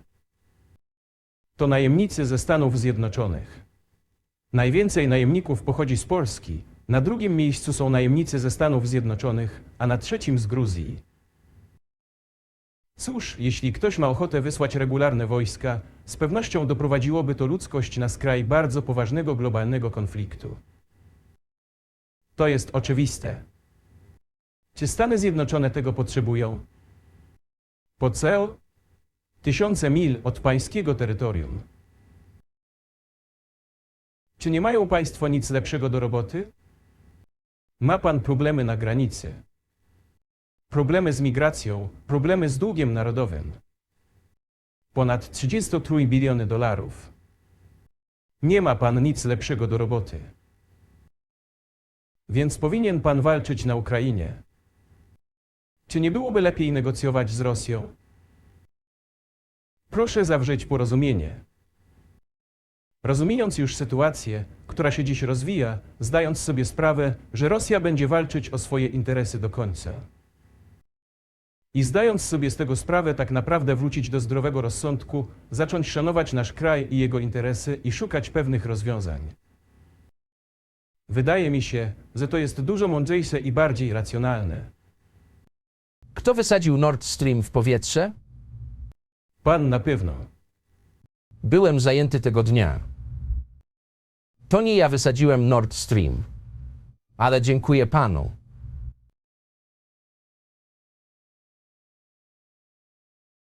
Pan osobiście może mieć alibi, ale CIA nie ma takiego alibi. Czy miał pan dowody na to, że zrobiło to NATO lub CIA?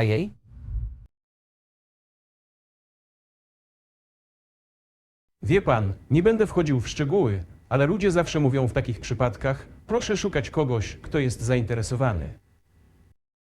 Ale w tym przypadku powinniśmy szukać nie tylko kogoś, kto jest zainteresowany, ale także kogoś, kto ma możliwości, ponieważ może być wielu zainteresowanych, ale nie wszyscy z nich są w stanie zatonąć na dnie Bałtyku i przeprowadzić tę eksplozję. Te dwa elementy powinny być połączone. Kto jest zainteresowany i kto jest w stanie to zrobić? Ale jestem zdezorientowany. Chodzi mi o to, że jest to największy akt terroryzmu przemysłowego w historii i największa emisja CO2 w historii. Więc jeśli miałby pan dowody i przypuszczalnie, biorąc pod uwagę pańskie służby bezpieczeństwa lub służby wywiadowcze, zrobiłby pan to NATO, USA, CIA, Zachód. Dlaczego nie przedstawiłby pan tego i nie odniósł propagandowego zwycięstwa? W wojnie propagandowej bardzo trudno jest pokonać Stany Zjednoczone, ponieważ kontrolują one wszystkie światowe media i wiele mediów europejskich. Ostatecznym beneficjentem największych europejskich mediów są amerykańskie instytucje finansowe. Nie wie pan o tym? Tak więc możliwe jest zaangażowanie się w tę pracę, ale jest to, że tak powiem, kosztowne. Możemy po prostu rzucić światło na nasze źródła informacji i nie osiągniemy rezultatów. Dla całego świata jest jasne, co się wtedy stało. Nawet amerykańscy analitycy mówią o tym wprost. To prawda. Tak, ale oto pytanie, na które być może będzie pan w stanie odpowiedzieć. Pracował pan w Niemczech. Niemcy wyraźnie wiedzą, że ich partner z NATO to zrobił. To bardzo zaszkodziło ich gospodarce. Może się ona nigdy nie odbudować. Dlaczego milczą na ten temat? To dla mnie bardzo mylące. Dlaczego Niemcy nie powiedzą czegoś na ten temat? To również mnie dezorientuje, ale dzisiejsi niemieccy przywódcy kierują się raczej interesami kolektywnego Zachodu niż swoimi interesami narodowymi. W przeciwnym razie trudno jest wyjaśnić logikę ich działania lub braku działania. W końcu nie chodzi tylko o Nord Stream 1, który został wysadzony w powietrze, a Nord Stream 2 został uszkodzony, ale jedna rura jest cała i zdrowa i można nią dostarczać gaz do Europy. Ale Niemcy jej nie otwierają. Jesteśmy gotowi. Proszę. Jest jeszcze jeden szlak przez Polskę o nazwie Jamał Europa, który również pozwala na duży przepływ. Polska zamknęła ten szlak, ale to Polska wyciąga rękę do Niemiec. Otrzymuje pieniądze z funduszy paneuropejskich, a Niemcy są głównym darczyńcą tych funduszy paneuropejskich. Niemcy karmią Polskę do pewnego stopnia i zamykają drogę do Niemiec. Dlaczego? Nie rozumiem Ukrainy, której Niemcy dostarczają broń i dają pieniądze. Niemcy są drugim sponsorem Stanów Zjednoczonych, jeśli chodzi o pomoc finansową dla Ukrainy. Przez Ukrainę przebiegają dwa szlaki gazowe. Po prostu zamknęli jeden szlak. Ukraińcy. Proszę otworzyć drugą trasę. I proszę uzyskać gaz z Rosji. Nie otwierają go. Dlaczego Niemcy nie powiedzą, słuchajcie, chłopaki, dajemy wam pieniądze i broń. Proszę otworzyć zawór. Proszę przepuścić dla nas gaz z Rosji. Kupujemy skroplony gaz po wygórowanych cenach w Europie, co obniża poziom naszej konkurencyjności i gospodarki w ogóle do zera. Więc chce pan, żebyśmy dawali panu pieniądze? Proszę pozwolić nam na godną egzystencję, abyśmy mogli zarabiać pieniądze dla naszej gospodarki, ponieważ stąd pochodzą pieniądze, które wam dajemy. Oni odmawiają. Dlaczego? Proszę ich zapytać. Tak to wygląda w ich głowach. To są wysoce niekompetentni ludzie. Cóż, może świat rozpada się na dwie półkule. Jedna z tanią energią, druga bez. I chcę pana zapytać, czy jesteśmy teraz światem wielobiegunowym? Oczywiście, że tak. Czy może pan opisać bloki sojuszy? Kto jest po każdej stronie? Jak pan myśli? Proszę posłuchać. Powiedział pan, że świat dzieli się na dwie półkule. Ludzki mózg jest podzielony na dwie półkule. Przynajmniej jedna jest odpowiedzialna za jeden rodzaj działań. Druga zajmuje się bardziej kreatywnością i tak dalej. Ale to wciąż jedna i ta sama głowa. Świat powinien być jedną całością. Bezpieczeństwo powinno być wspólne, a nie przeznaczone dla złotego miliarda. To jedyny scenariusz, w którym świat może być stabilny, zrównoważony i przewidywalny. Do tego czasu, gdy głowa jest podzielona na dwie części, jest to choroba, poważny, niekorzystny stan. To okres ciężkiej choroby, przez którą przechodzi teraz świat. Ale myślę, że dzięki uczciwemu dziennikarstwu ta praca jest podobna do pracy lekarzy. Można temu jakoś zaradzić. Proszę podać jeden przykład. Dolar amerykański, który w pewnym sensie zjednoczył świat na wiele sposobów, może nie na pana korzyść, ale z pewnością na naszą. Czy odchodzi on do lamusa jako waluta rezerwowa, powszechnie akceptowana waluta? Jak pana zdaniem sankcje zmieniły miejsce dolara na świecie?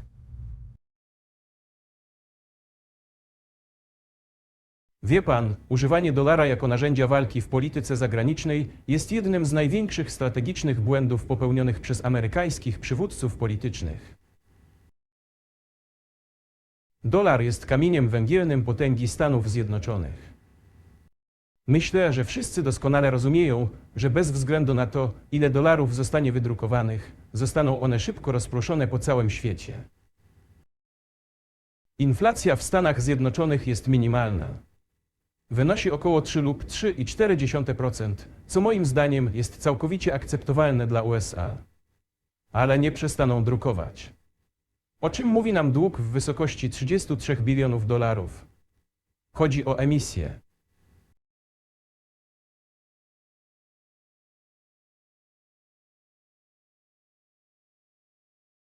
Niemniej jednak jest to główna broń używana przez Stany Zjednoczone do utrzymania swojej władzy na całym świecie. Gdy tylko przywódcy polityczni zdecydowali się wykorzystać dolara amerykańskiego jako narzędzie walki politycznej, żądano cios tej amerykańskiej potędze. Nie chciałbym używać mocnych słów, ale to głupota i poważny błąd.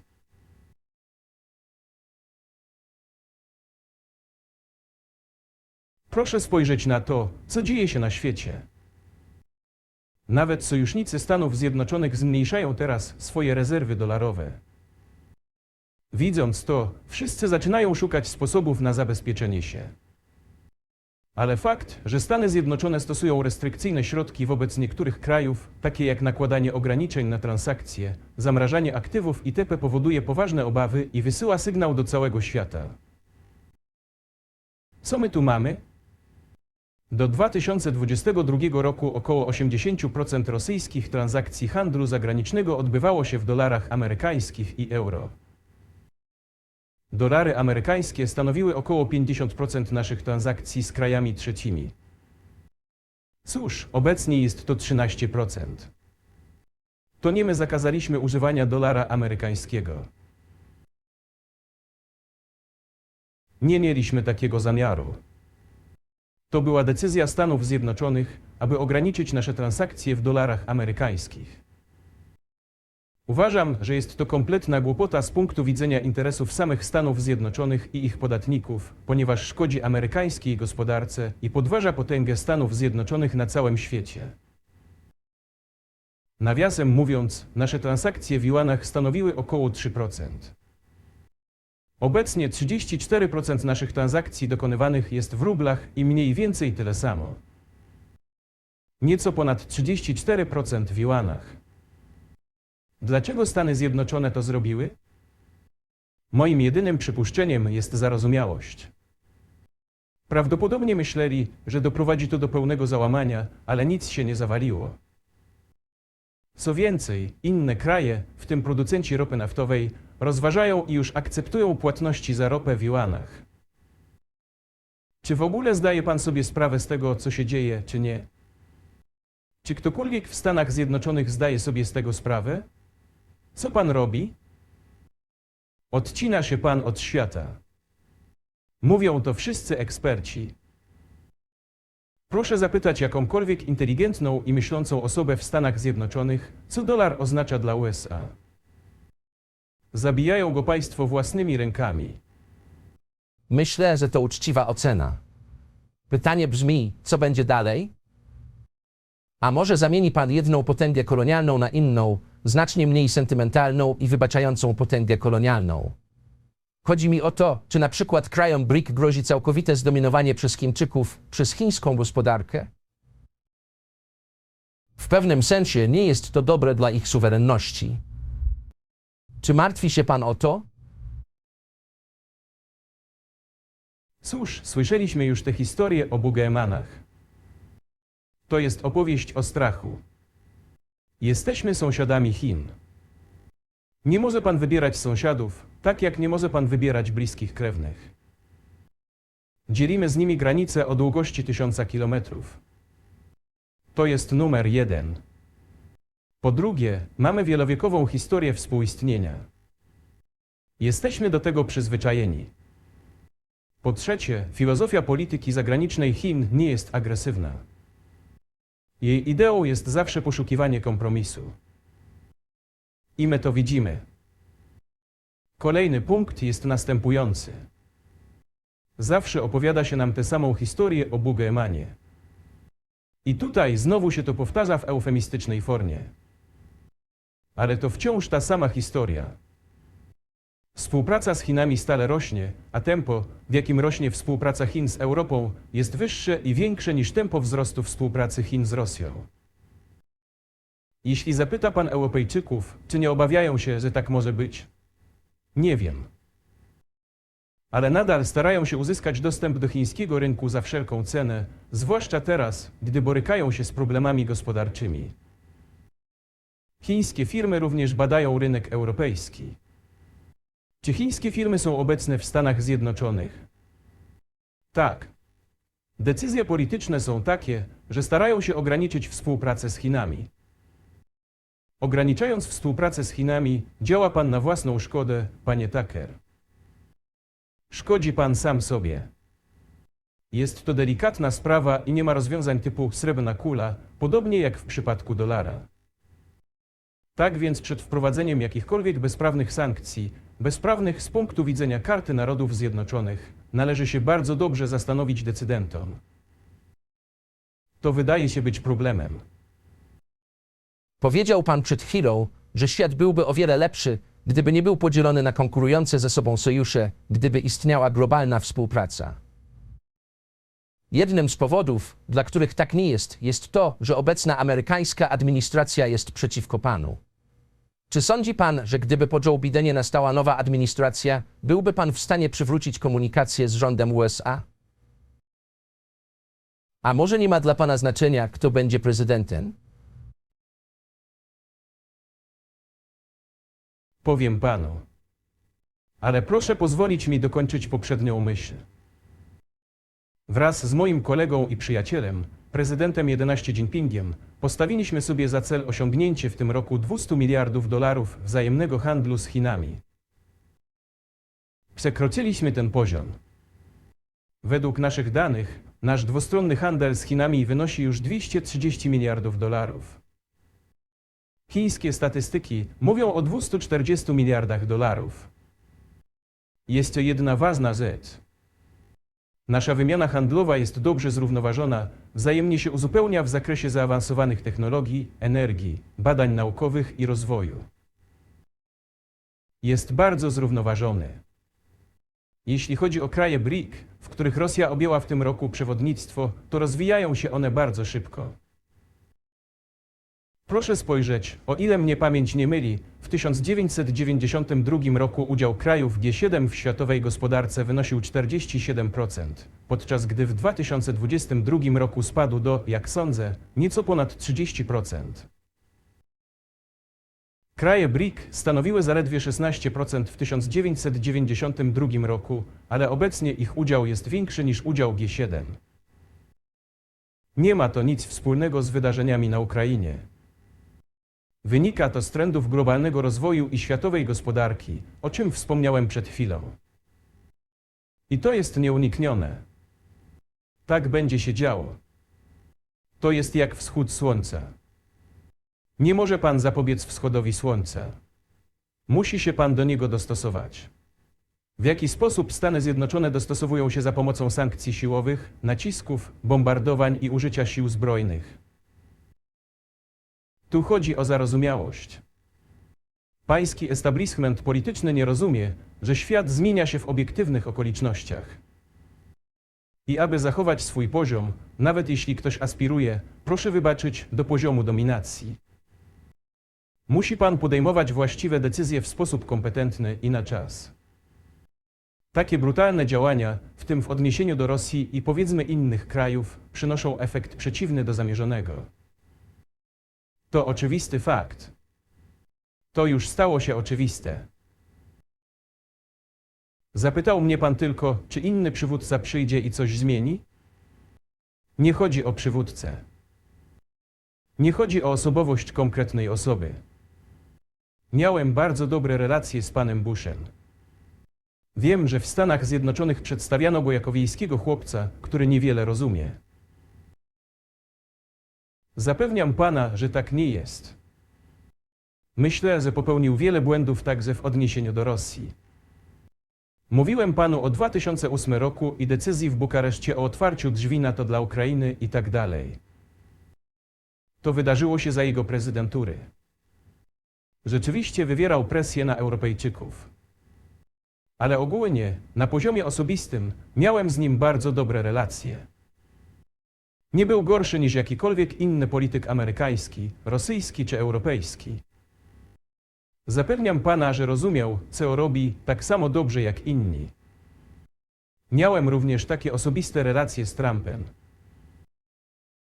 Nie chodzi o osobowość przywódcy. Chodzi o sposób myślenia elit. Jeśli idea dominacji za wszelką cenę, oparta również na działaniach siłowych, zdominuje amerykańskie społeczeństwo, nic się nie zmieni. Będzie tylko gorzej.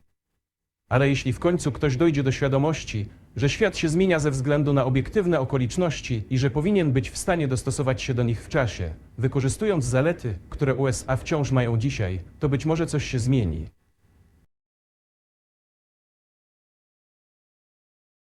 Proszę spojrzeć, gospodarka Chin stała się pierwszą gospodarką na świecie pod względem parytetu siły nabywczej pod względem wielkości. Dawno temu wyprzedziła USA.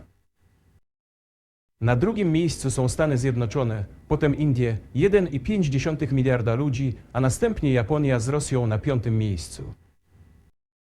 Rosja była pierwszą gospodarką w Europie w ubiegłym roku, pomimo wszystkich sankcji i ograniczeń. Czy to normalne z pana punktu widzenia, sankcje, ograniczenia, niemożność płatności w dolarach, odcięcie od usług SWIFT, sankcje przeciwko naszym statkom przewożącym ropę? Sankcje na samoloty.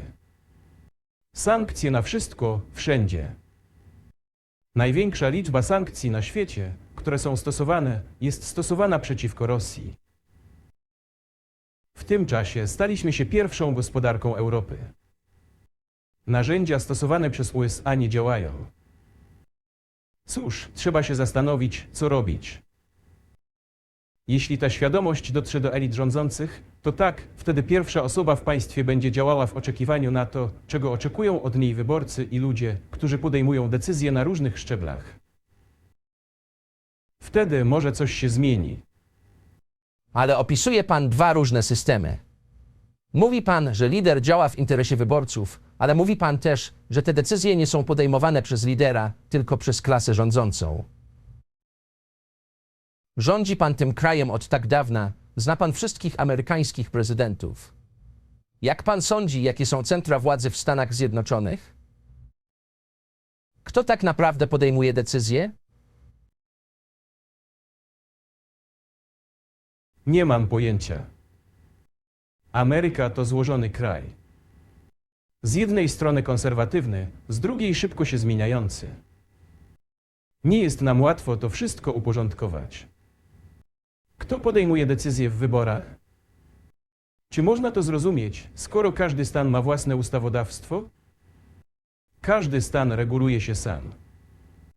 Ktoś może zostać wykluczony z wyborów na poziomie stanowym. Jest to dwustopniowy system wyborczy. Bardzo trudno jest nam to zrozumieć. Po drugie, dominują dwie partie, republikanie i demokraci. I w ramach tego systemu partyjnego ośrodki, które podejmują decyzje, które przygotowują decyzje. To proszę spojrzeć, dlaczego, moim zdaniem, po upadku Związku Radzieckiego prowadzono tak błędną, prymitywną, zupełnie nieuzasadnioną politykę nacisku na Rosję. Przecież to jest polityka nacisku. Ekspansja NATO, wsparcie dla separatystów na Kaukazie. Stworzenie systemu obrony przeciwrakietowej. To wszystko są elementy nacisku. Presja, presja, presja. Następnie wciągnięcie Ukrainy do NATO to presja, presja, presja. Dlaczego?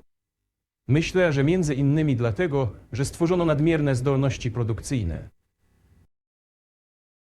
Podczas konfrontacji ze Związkiem Radzieckim stworzono wiele ośrodków i specjalistów od Związku Radzieckiego, którzy nie mogli robić nic innego.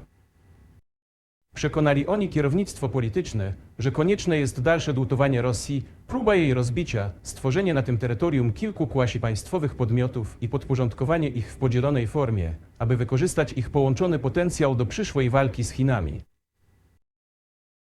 To błąd, w tym nadmierny potencjał tych, którzy pracowali na rzecz konfrontacji ze Związkiem Radzieckim. Trzeba się tego pozbyć. Powinny pojawić się nowe, świeże siły, ludzie, którzy patrzą w przyszłość i rozumieją, co dzieje się na świecie.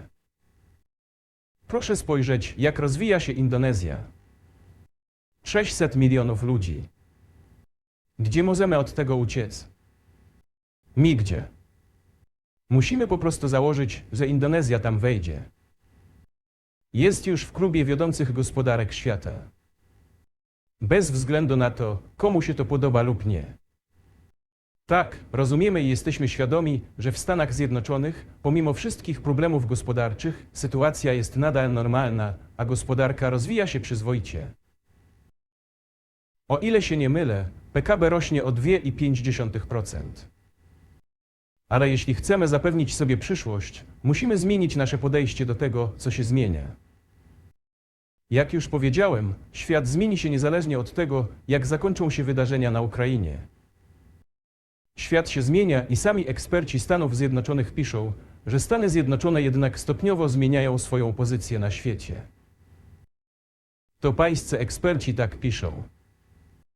Właśnie ich przeczytałem. Pytanie tylko, jak to się stanie. Boleśnie i szybko, czy delikatnie i stopniowo. I piszą to ludzie, którzy nie są antyamerykańscy. Po prostu śledzą globalne trendy rozwojowe.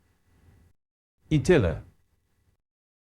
A żeby je ocenić i zmienić politykę, potrzebujemy ludzi, którzy myślą, patrzą w przyszłość, potrafią analizować i rekomendować pewne decyzje na poziomie liderów politycznych. Muszę tylko pana zapytać. Powiedział pan wyraźnie, że ekspansja NATO na wschód jest pogwałceniem obietnicy złożonej wam wszystkim w 1990 roku. To zagrożenie dla pańskiego kraju. Tuż przed wysłaniem wojsk na Ukrainę, wiceprezydent Stanów Zjednoczonych udał się na monachijską konferencję bezpieczeństwa i zachęcał prezydenta Ukrainy do przystąpienia do NATO. Czy uważa pan, że była to próba sprowokowania pana do działań militarnych?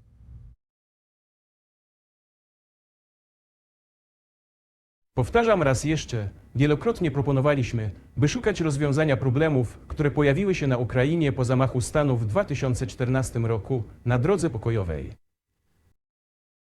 Ale nikt nas nie słucha. Co więcej, ukraińscy przywódcy, którzy byli pod całkowitą kontrolą USA, nagle oświadczyli, że nie będą przestrzegać porozumień mińskich. Wszystko im się tam nie podobało i kontynuowali działania wojskowe na tym terytorium.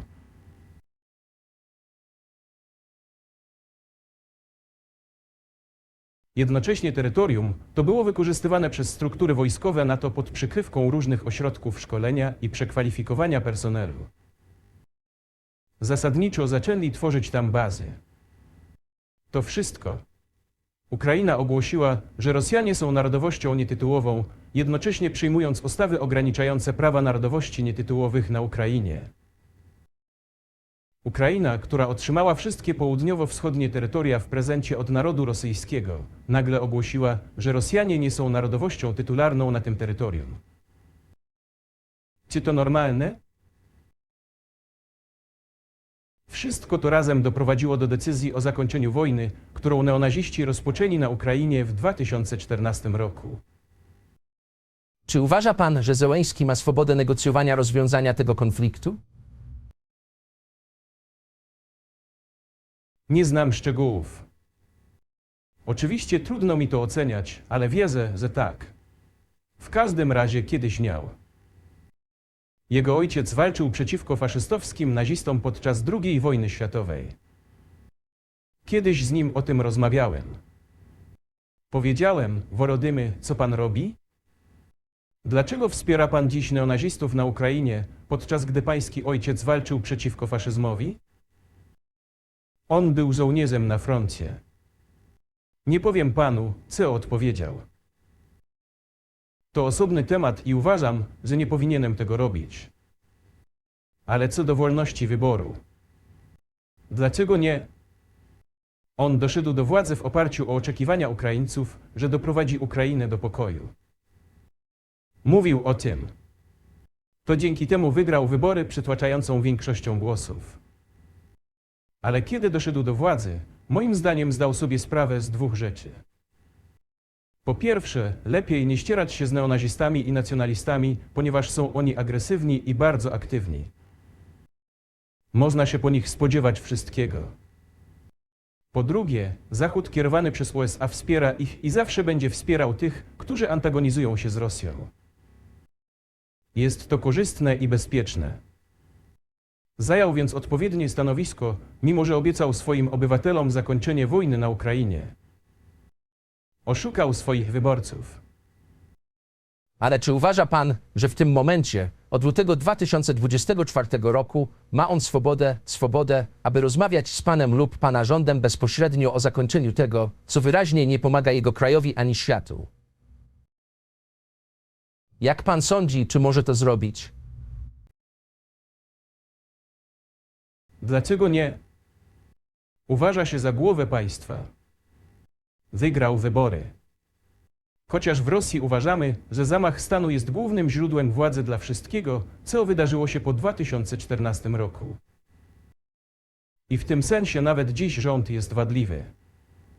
Ale on uważa się za prezydenta i jest uznawany przez Stany Zjednoczone, całą Europę i praktycznie resztę świata w takim charakterze. Dlaczego nie? Przecież może. Negocjowaliśmy z Ukrainą w Stambule. Zgodziliśmy się. Był tego świadomy.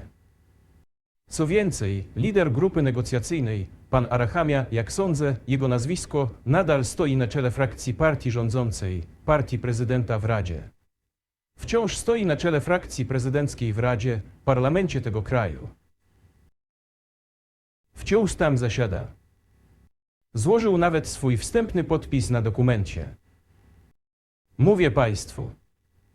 Ale potem publicznie oświadczył całemu światu, że byliśmy gotowi podpisać ten dokument, ale pan Johnson, ówczesny premier, przyszedł i odwiódł nas od tego, mówiąc, że lepiej walczyć z Rosją.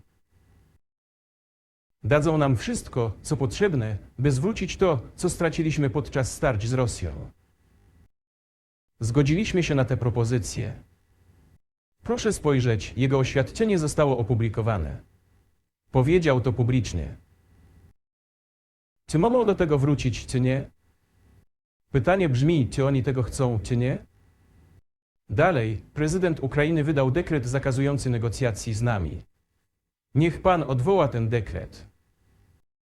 I to wszystko. Nigdy nie odmawialiśmy negocjacji. Cały czas słyszymy, czy Rosja jest gotowa? Tak. Nie odmówiliśmy. To oni publicznie odmówili. Niech więc odwoła swój dekret i przystąpi do negocjacji. Nigdy nie odmówiliśmy. A fakt, że posłuchali żądania lub perswazji pana Johnsona, byłego premiera Wielkiej Brytanii, wydaje mi się śmieszny i bardzo smutny, ponieważ, jak powiedział pan Arachamia, mogliśmy zatrzymać te działania wojenne już 1,5 roku temu. Ale Brytyjczycy nas przekonali, a my odmówiliśmy. Gdzie jest teraz pan Johnson? A wojna nadal trwa. To dobre pytanie. Jak pan myśli, gdzie on jest i dlaczego to zrobił? Cholera wie. Sam tego nie rozumiem. Był ogólny punkt wyjścia. Z jakiegoś powodu wszyscy mieli złudzenie, że Rosję można pokonać na polu bitwy. Z powodu arogancji, z powodu czystego serca, ale nie z powodu wielkiego umysłu. Opisał pan związek między Rosją a Ukrainą. Kilka razy określił pan samą Rosję jako prawosławną. To kluczowe dla pańskiego rozumienia Rosji. Powiedział pan, że jest prawosławny. Co to dla pana oznacza? Z własnego opisu wynika, że jest pan chrześcijańskim przywódcą. Jaki to ma na pana wpływ? Wie pan, jak już wspomniałem, w 988 rok książę Włodzimierz sam przyjął chrzest za przykładem swojej babki, księżnej Olgi. Następnie ochrzcił swój oddział. A potem stopniowo, w ciągu kilku lat, ochrzcił całą Ruś. Był to długi proces od pogan do chrześcijan. Zajęło to wiele lat, ale w końcu ta ortodoksja, wschodnie chrześcijaństwo, głęboko zakorzeniła się w świadomości narodu rosyjskiego. Kiedy Rosja rozszerzyła się, a następnie wchłonęła inne narody, które wyznają islam, buddyzm i judaizm, Rosja zawsze była bardzo lojalna wobec tych ludzi, którzy wyznają inne religie. To jest nasza siła. To jest absolutnie jasne. I faktem jest, że główne postulaty, główne wartości są bardzo podobne. Nie mówiąc już o tym, że są takie same we wszystkich religiach świata, o których właśnie wspomniałem, a które są tradycyjnymi religiami Federacji Rosyjskiej. Nawiasem mówiąc, władze rosyjskie zawsze bardzo ostrożnie podchodziły do kultury i religii tych ludzi, którzy przybyli do Imperium Rosyjskiego. To, moim zdaniem, stanowi podstawę zarówno bezpieczeństwa, jak i stabilności rosyjskiej państwowości. Wszystkie narody zamieszkujące Rosję zasadniczo uważają ją za swoją ojczyznę. Jeśli, powiedzmy, ludzie przenoszą się do Pana lub do Europy z Ameryki Łacińskiej, a nawet jaśniejszy i bardziej zrozumiały przykład, ludzie przychodzą, ale jednak przybyli do Pana lub do krajów europejskich ze swojej historycznej ojczyzny. A ludzie, którzy wyznają różne religie w Rosji, uważają Rosję za swoją ojczyznę. Nie mają innej ojczyzny. Jesteśmy razem. To jedna wielka rodzina, a nasze tradycyjne wartości są bardzo podobne. Właśnie wspomniałem o jednej wielkiej rodzinie, ale każdy ma swoją własną rodzinę. I to jest podstawa naszego społeczeństwa.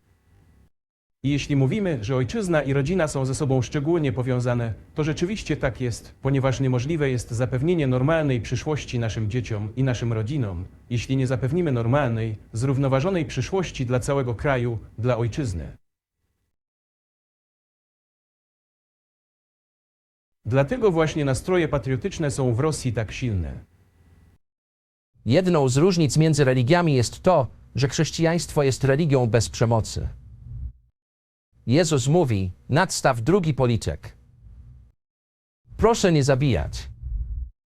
Jak przywódca jakiegokolwiek kraju, który musi zabijać, może być chrześcijaninem? Jak pan to ze sobą pogodzi?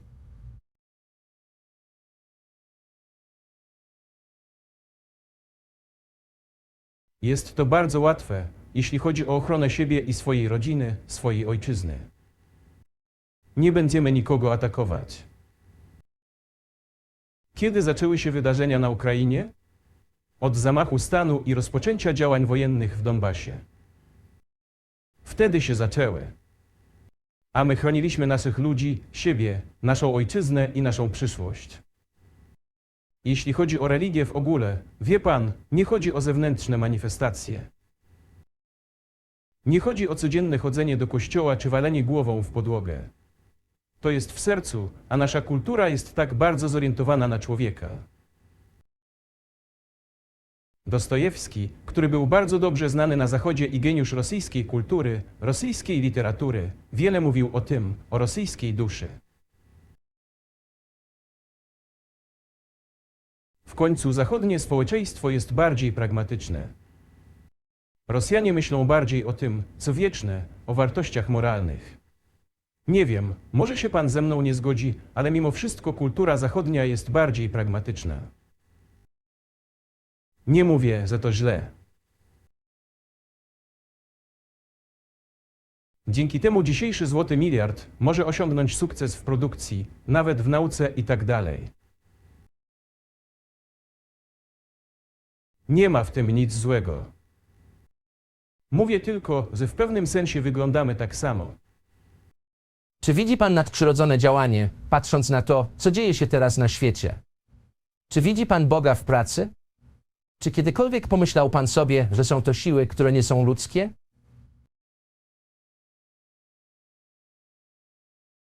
Nie, jeśli mam być szczery. Nie sądzę. Uważam, że rozwój światowej społeczności jest zgodny z nieodłącznymi prawami, a te prawa są takie, jakie są. Zawsze tak było w historii ludzkości. Niektóre narody i kraje powstawały, stawały się silniejsze i liczniejsze, a następnie opuszczały scenę międzynarodową, tracąc status, do którego przywykły. Nie ma chyba potrzeby, bym podawał przykłady, ale moglibyśmy zacząć od Chingis Khana i podbojów Hordy, Złotej Ordy, a skończyć na Cesarstwie Rzymskim. Wydaje się, że w historii ludzkości nigdy nie było czegoś takiego jak Imperium Rzymskie. Niemniej jednak potencjał barbarzyńców stopniowo wzrastał, podobnie jak ich populacja. Ogólnie rzecz biorąc, barbarzyńcy stawali się coraz silniejsi i zaczęli rozwijać się gospodarczo, jak powiedzielibyśmy dzisiaj. Ostatecznie doprowadziło to do upadku Imperium Rzymskiego i reżimu narzuconego przez Rzymian. Imperium Rzymskie rozpadło się jednak dopiero po 5 stuleciach. Różnica w stosunku do tego, co dzieje się teraz, polega na tym, że wszystkie procesy zmian zachodzą znacznie szybciej niż w czasach rzymskich. Jak pan sądzi, kiedy rozpocznie się Imperium Esi?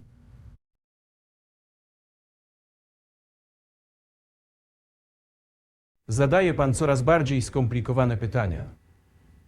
Aby na nie odpowiedzieć, trzeba być ekspertem w dziedzinie dużych liczb, dużych zbiorów danych i sztucznej inteligencji. Ludzkość stoi obecnie w obliczu wielu zagrożeń ze względu na badaczy genetycznych. Teraz możliwe jest stworzenie tego nadczłowieka. Wyspecjalizowanego człowieka. Genetycznie zmodyfikowanego sportowca, naukowca, wojskowego. Istnieją doniesienia, że Elon Musk już wszczepił chip do ludzkiego mózgu w USA. Co pan o tym sądzi? Myślę, że nie da się powstrzymać Elona Muska. Zrobi to, co uzna za stosowne. Niemniej jednak, musi pan znaleźć z nim wspólny język. Proszę poszukać sposobów, by go przekonać. Myślę, że to mądra osoba. Naprawdę w to wierzę. Będzie pan musiał dojść z nim do porozumienia, ponieważ ten proces musi być sformalizowany i podlegać pewnym zasadom.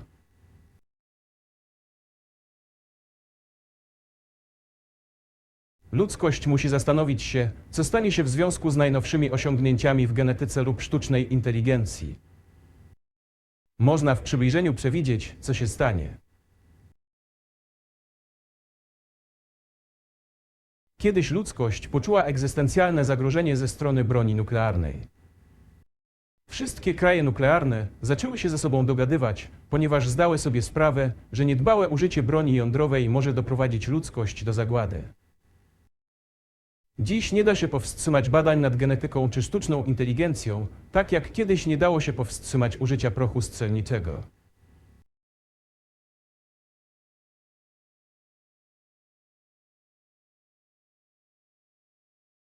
Ale gdy tylko zdamy sobie sprawę, że zagrożenie wynika z nieokiełznanego i niekontrolowanego rozwoju sztucznej inteligencji, genetyki lub jakiejkolwiek innej dziedziny, nadejdzie czas na osiągnięcie międzynarodowego porozumienia w sprawie sposobu uregulowania tych kwestii.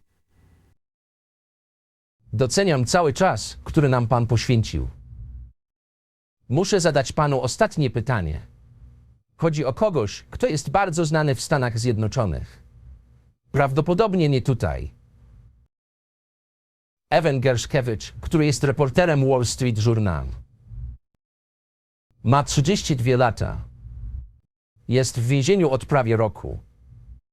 To wielka historia w Stanach Zjednoczonych. I chcę tylko zapytać pana bezpośrednio, bez wchodzenia w szczegóły lub pańską wersję tego, co się wydarzyło, czy na znak przyzwoitości byłby pan skłonny wydać go nam, a my sprowadzimy go z powrotem do Stanów Zjednoczonych. Zrobiliśmy tak wiele gestów dobrej woli z powodu przyzwoitości, że myślę, że nam się one wyczerpały.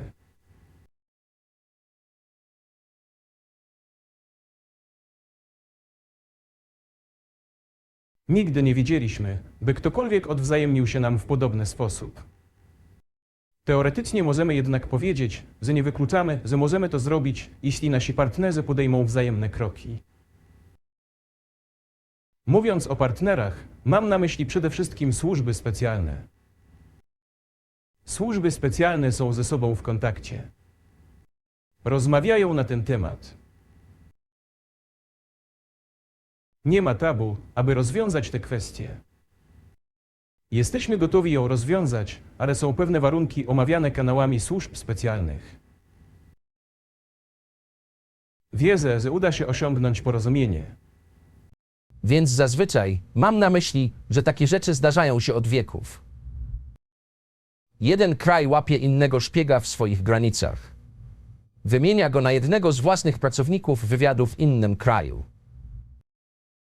Myślę, że to, co sprawia, że jest inaczej, i to nie moja sprawa, ale to, co sprawia, że jest inaczej, to fakt, że facet oczywiście nie jest szpiegiem. To dzieciak i może w jakiś sposób złamał prawo, ale nie jest super szpiegiem i wszyscy o tym wiedzą. I jest zakładnikiem w zamian, co jest prawdą z całym szacunkiem. To prawda. I wszyscy o tym wiedzą. Więc może jest w innej kategorii. Może to niesprawiedliwe prosić o kogoś innego w zamian za wypuszczenie go. Może to poniża Rosję.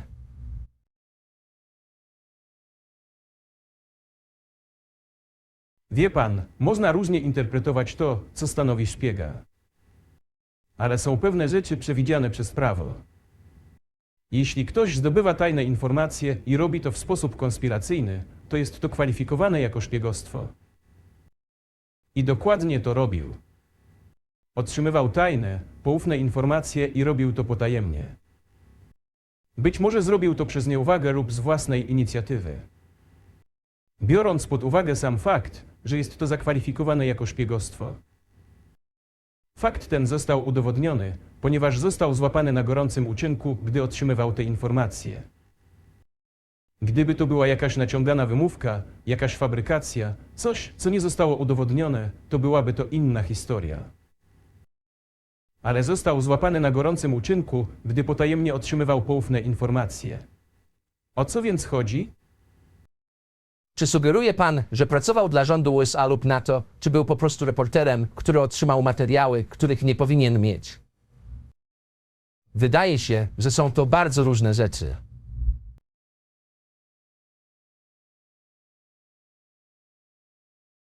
Nie wiem, dla kogo pracował. Chciałbym jednak powtórzyć, że zdobywanie tajnych informacji w tajemnicy nazywa się szpiegostwem.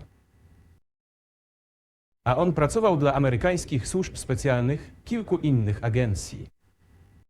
Nie sądzę, aby pracował dla Monako, ponieważ Monako raczej nie jest zainteresowane uzyskaniem takich informacji.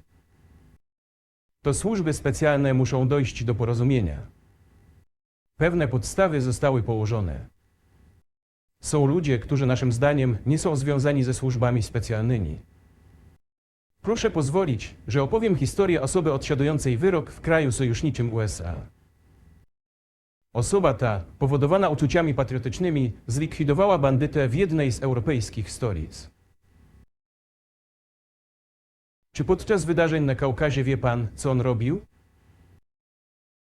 Nie chcę tego mówić, ale i tak to zrobię. Kładł naszych żołnierzy wziętych do niewoli na drodze, a następnie przejeżdżał swoim samochodem po ich głowach. Co to za człowiek? Czy można go w ogóle nazwać człowiekiem? Ale znalazł się patriota, który wyeliminował go w jednej z europejskich stolic. Czy zrobił to z własnej woli, czy nie? To jest inna kwestia.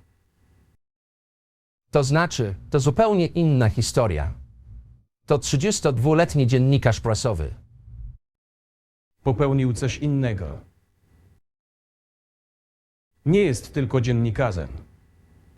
Proszę powtórzyć. Jest dziennikarzem, który potajemnie zdobywa poufne informacje.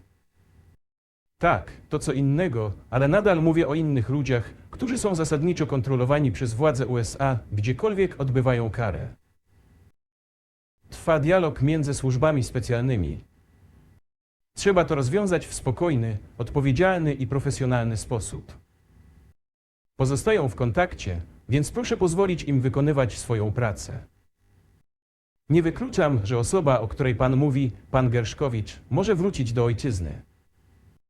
Ale ostatecznie nie ma sensu trzymać go w więzieniu w Rosji.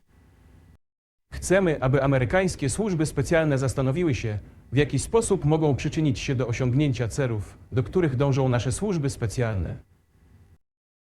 Jesteśmy gotowi do rozmów. Co więcej, rozmowy są w toku i było wiele udanych przykładów takich rozmów zwieńczonych sukcesem. Prawdopodobnie ta rozmowa również zakończy się sukcesem. Ale musimy dojść do porozumienia. Mam nadzieję, że pan go wypuści. Panie prezydencie, dziękuję. Chcę też, żeby wreszcie wrócił do ojczyzny. Jestem absolutnie szczery. Ale proszę pozwolić mi jeszcze raz powiedzieć, że dialog trwa. Im bardziej upubliczniamy tego typu sprawy, tym trudniej je rozwiązać. Wszystko musi być robione w spokojny sposób. Zastanawiam się, czy to prawda w przypadku wojny. Myślę, że chciałbym zadać jeszcze jedno pytanie i być może nie chce pan tego mówić ze względów strategicznych, ale czy obawia się pan, że to, co dzieje się na Ukrainie, może doprowadzić do czegoś znacznie większego i straszniejszego? I jak bardzo jest pan zmotywowany, by zadzwonić do rządu USA i powiedzieć: pogódźmy się.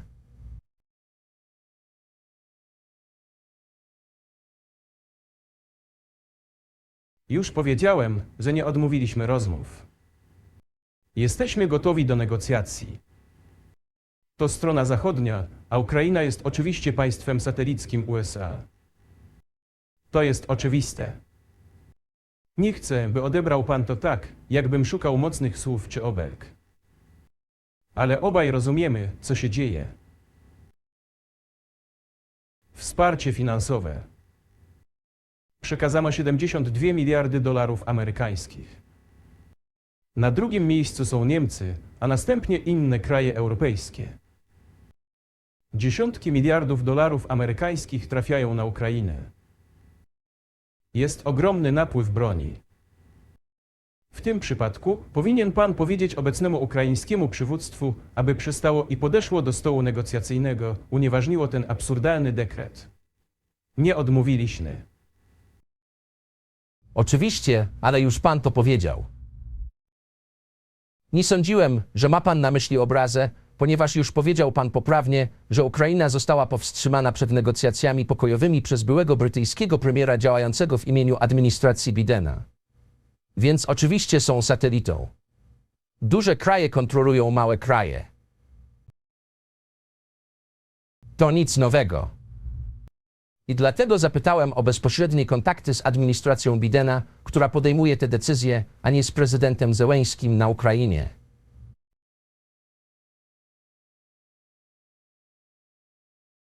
Cóż, jeśli administracja Zełeńskiego na Ukrainie odmówiła negocjacji, zakładam, że zrobiła to na polecenie Waszyngtonu. Jeśli Waszyngton uważa, że była to zła decyzja, niech ją porzuci.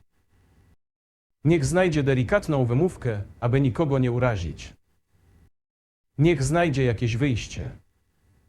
To nie my podjęliśmy tę decyzję. To oni ją podjęli. Niech więc się z niej wycofają. To jest to. Podjęli jednak złą decyzję. A teraz musimy szukać wyjścia z tej sytuacji, aby naprawić ich błędy. Zrobili to, więc niech sami to naprawią. Popieramy to. Chcę się tylko upewnić, że nie rozumiem źle tego, co pan mówi. Nie wydaje mi się. Myślę, że chce pan wynegocjować porozumienie w sprawie tego, co dzieje się na Ukrainie.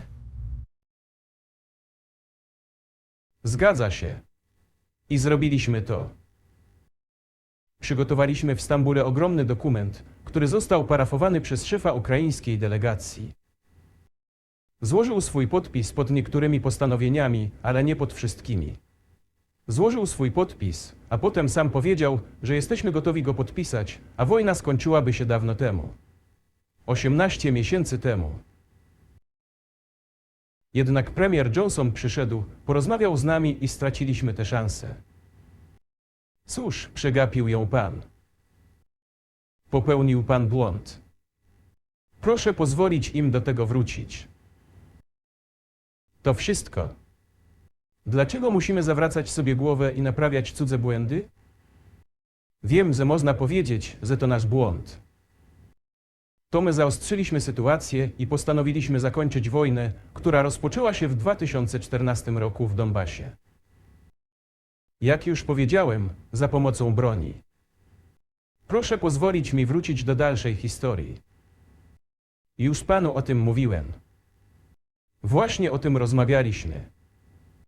Cofnijmy się do 1991 roku, kiedy obiecano nam, że NATO nie rozszerzy się do 2008 roku, kiedy drzwi do NATO otworzyły się na deklarację suwerenności państwowej Ukrainy, ogłaszając Ukrainę państwem neutralnym. Wróćmy do faktu, że bazy wojskowe NATO i USA zaczęły pojawiać się na terytorium Ukrainy, stwarzając dla nas zagrożenie. Wróćmy do zamachu stanu na Ukrainie w 2014 roku. Ale to nie ma sensu, prawda?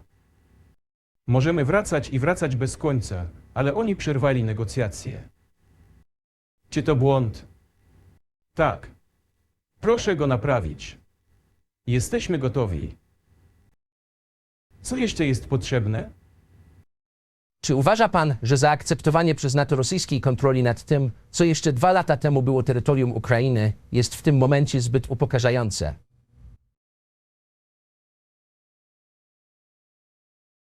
Powiedziałem, niech się zastanowią, jak to zrobić z godnością. Istnieją opcje, jeśli jest taka wola. Do tej pory słychać było wrzawę i krzyki o zadaniu Rosji strategicznej porażki na polu bitwy. Ale teraz najwyraźniej zdają sobie sprawę, że jest to trudne do osiągnięcia, jeśli w ogóle możliwe. Moim zdaniem jest to niemożliwe z definicji. To się nigdy nie wydarzy. Wydaje mi się, że teraz ci, którzy są u władzy na Zachodzie, również zdali sobie z tego sprawę. Jeśli tak, jeśli zdali sobie z tego sprawę, muszą zastanowić się, co dalej.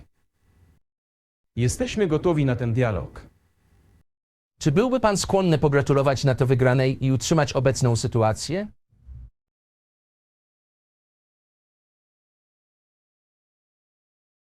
Wie pan, to jest temat do negocjacji.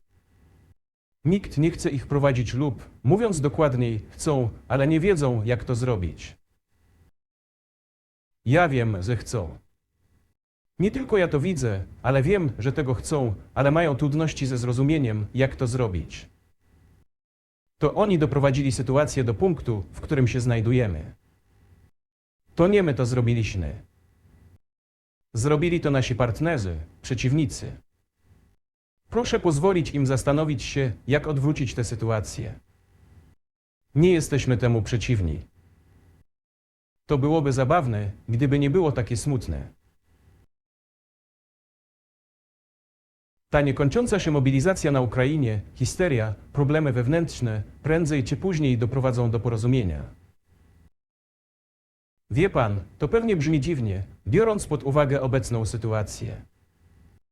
Ale stosunki między dwoma narodami i tak zostaną odbudowane. Zajmie to dużo czasu, ale zostaną one uzdrowione. Podam panu bardzo nietypowe przykłady. Mamy do czynienia z walką na polu bitwy. Oto konkretny przykład. Ukraińscy żołnierze zostają okrążeni. To przykład z prawdziwego życia. Nasi żołnierze krzyczeli do nich. Nie ma szans. Proszę się poddać. Proszę wyjść, a będzie pan żył. Nagle ukraińscy żołnierze zaczęli krzyczeć stamtąd po rosyjsku. Doskonałym rosyjskim. Mówili, że Rosjanie się nie poddają. I wszyscy zginęli. Nadal identyfikują się jako Rosjanie. To, co się dzieje, jest do pewnego stopnia elementem wojny domowej. Wszyscy na Zachodzie myślą, że naród rosyjski został na zawsze podzielony przez działania wojenne, a teraz zostanie zjednoczony. Jedność nadal istnieje. Dlaczego ukraińskie władze likwidują ukraiński kościół prawosławny? Ponieważ łączy ona nie tylko terytorium. Łączy nasze dusze. Nikt nie będzie w stanie rozdzielić duszy. Czy mamy na tym zakończyć? Czy jest coś jeszcze? Nie, myślę, że to świetnie. Dziękuję, panie prezydencie.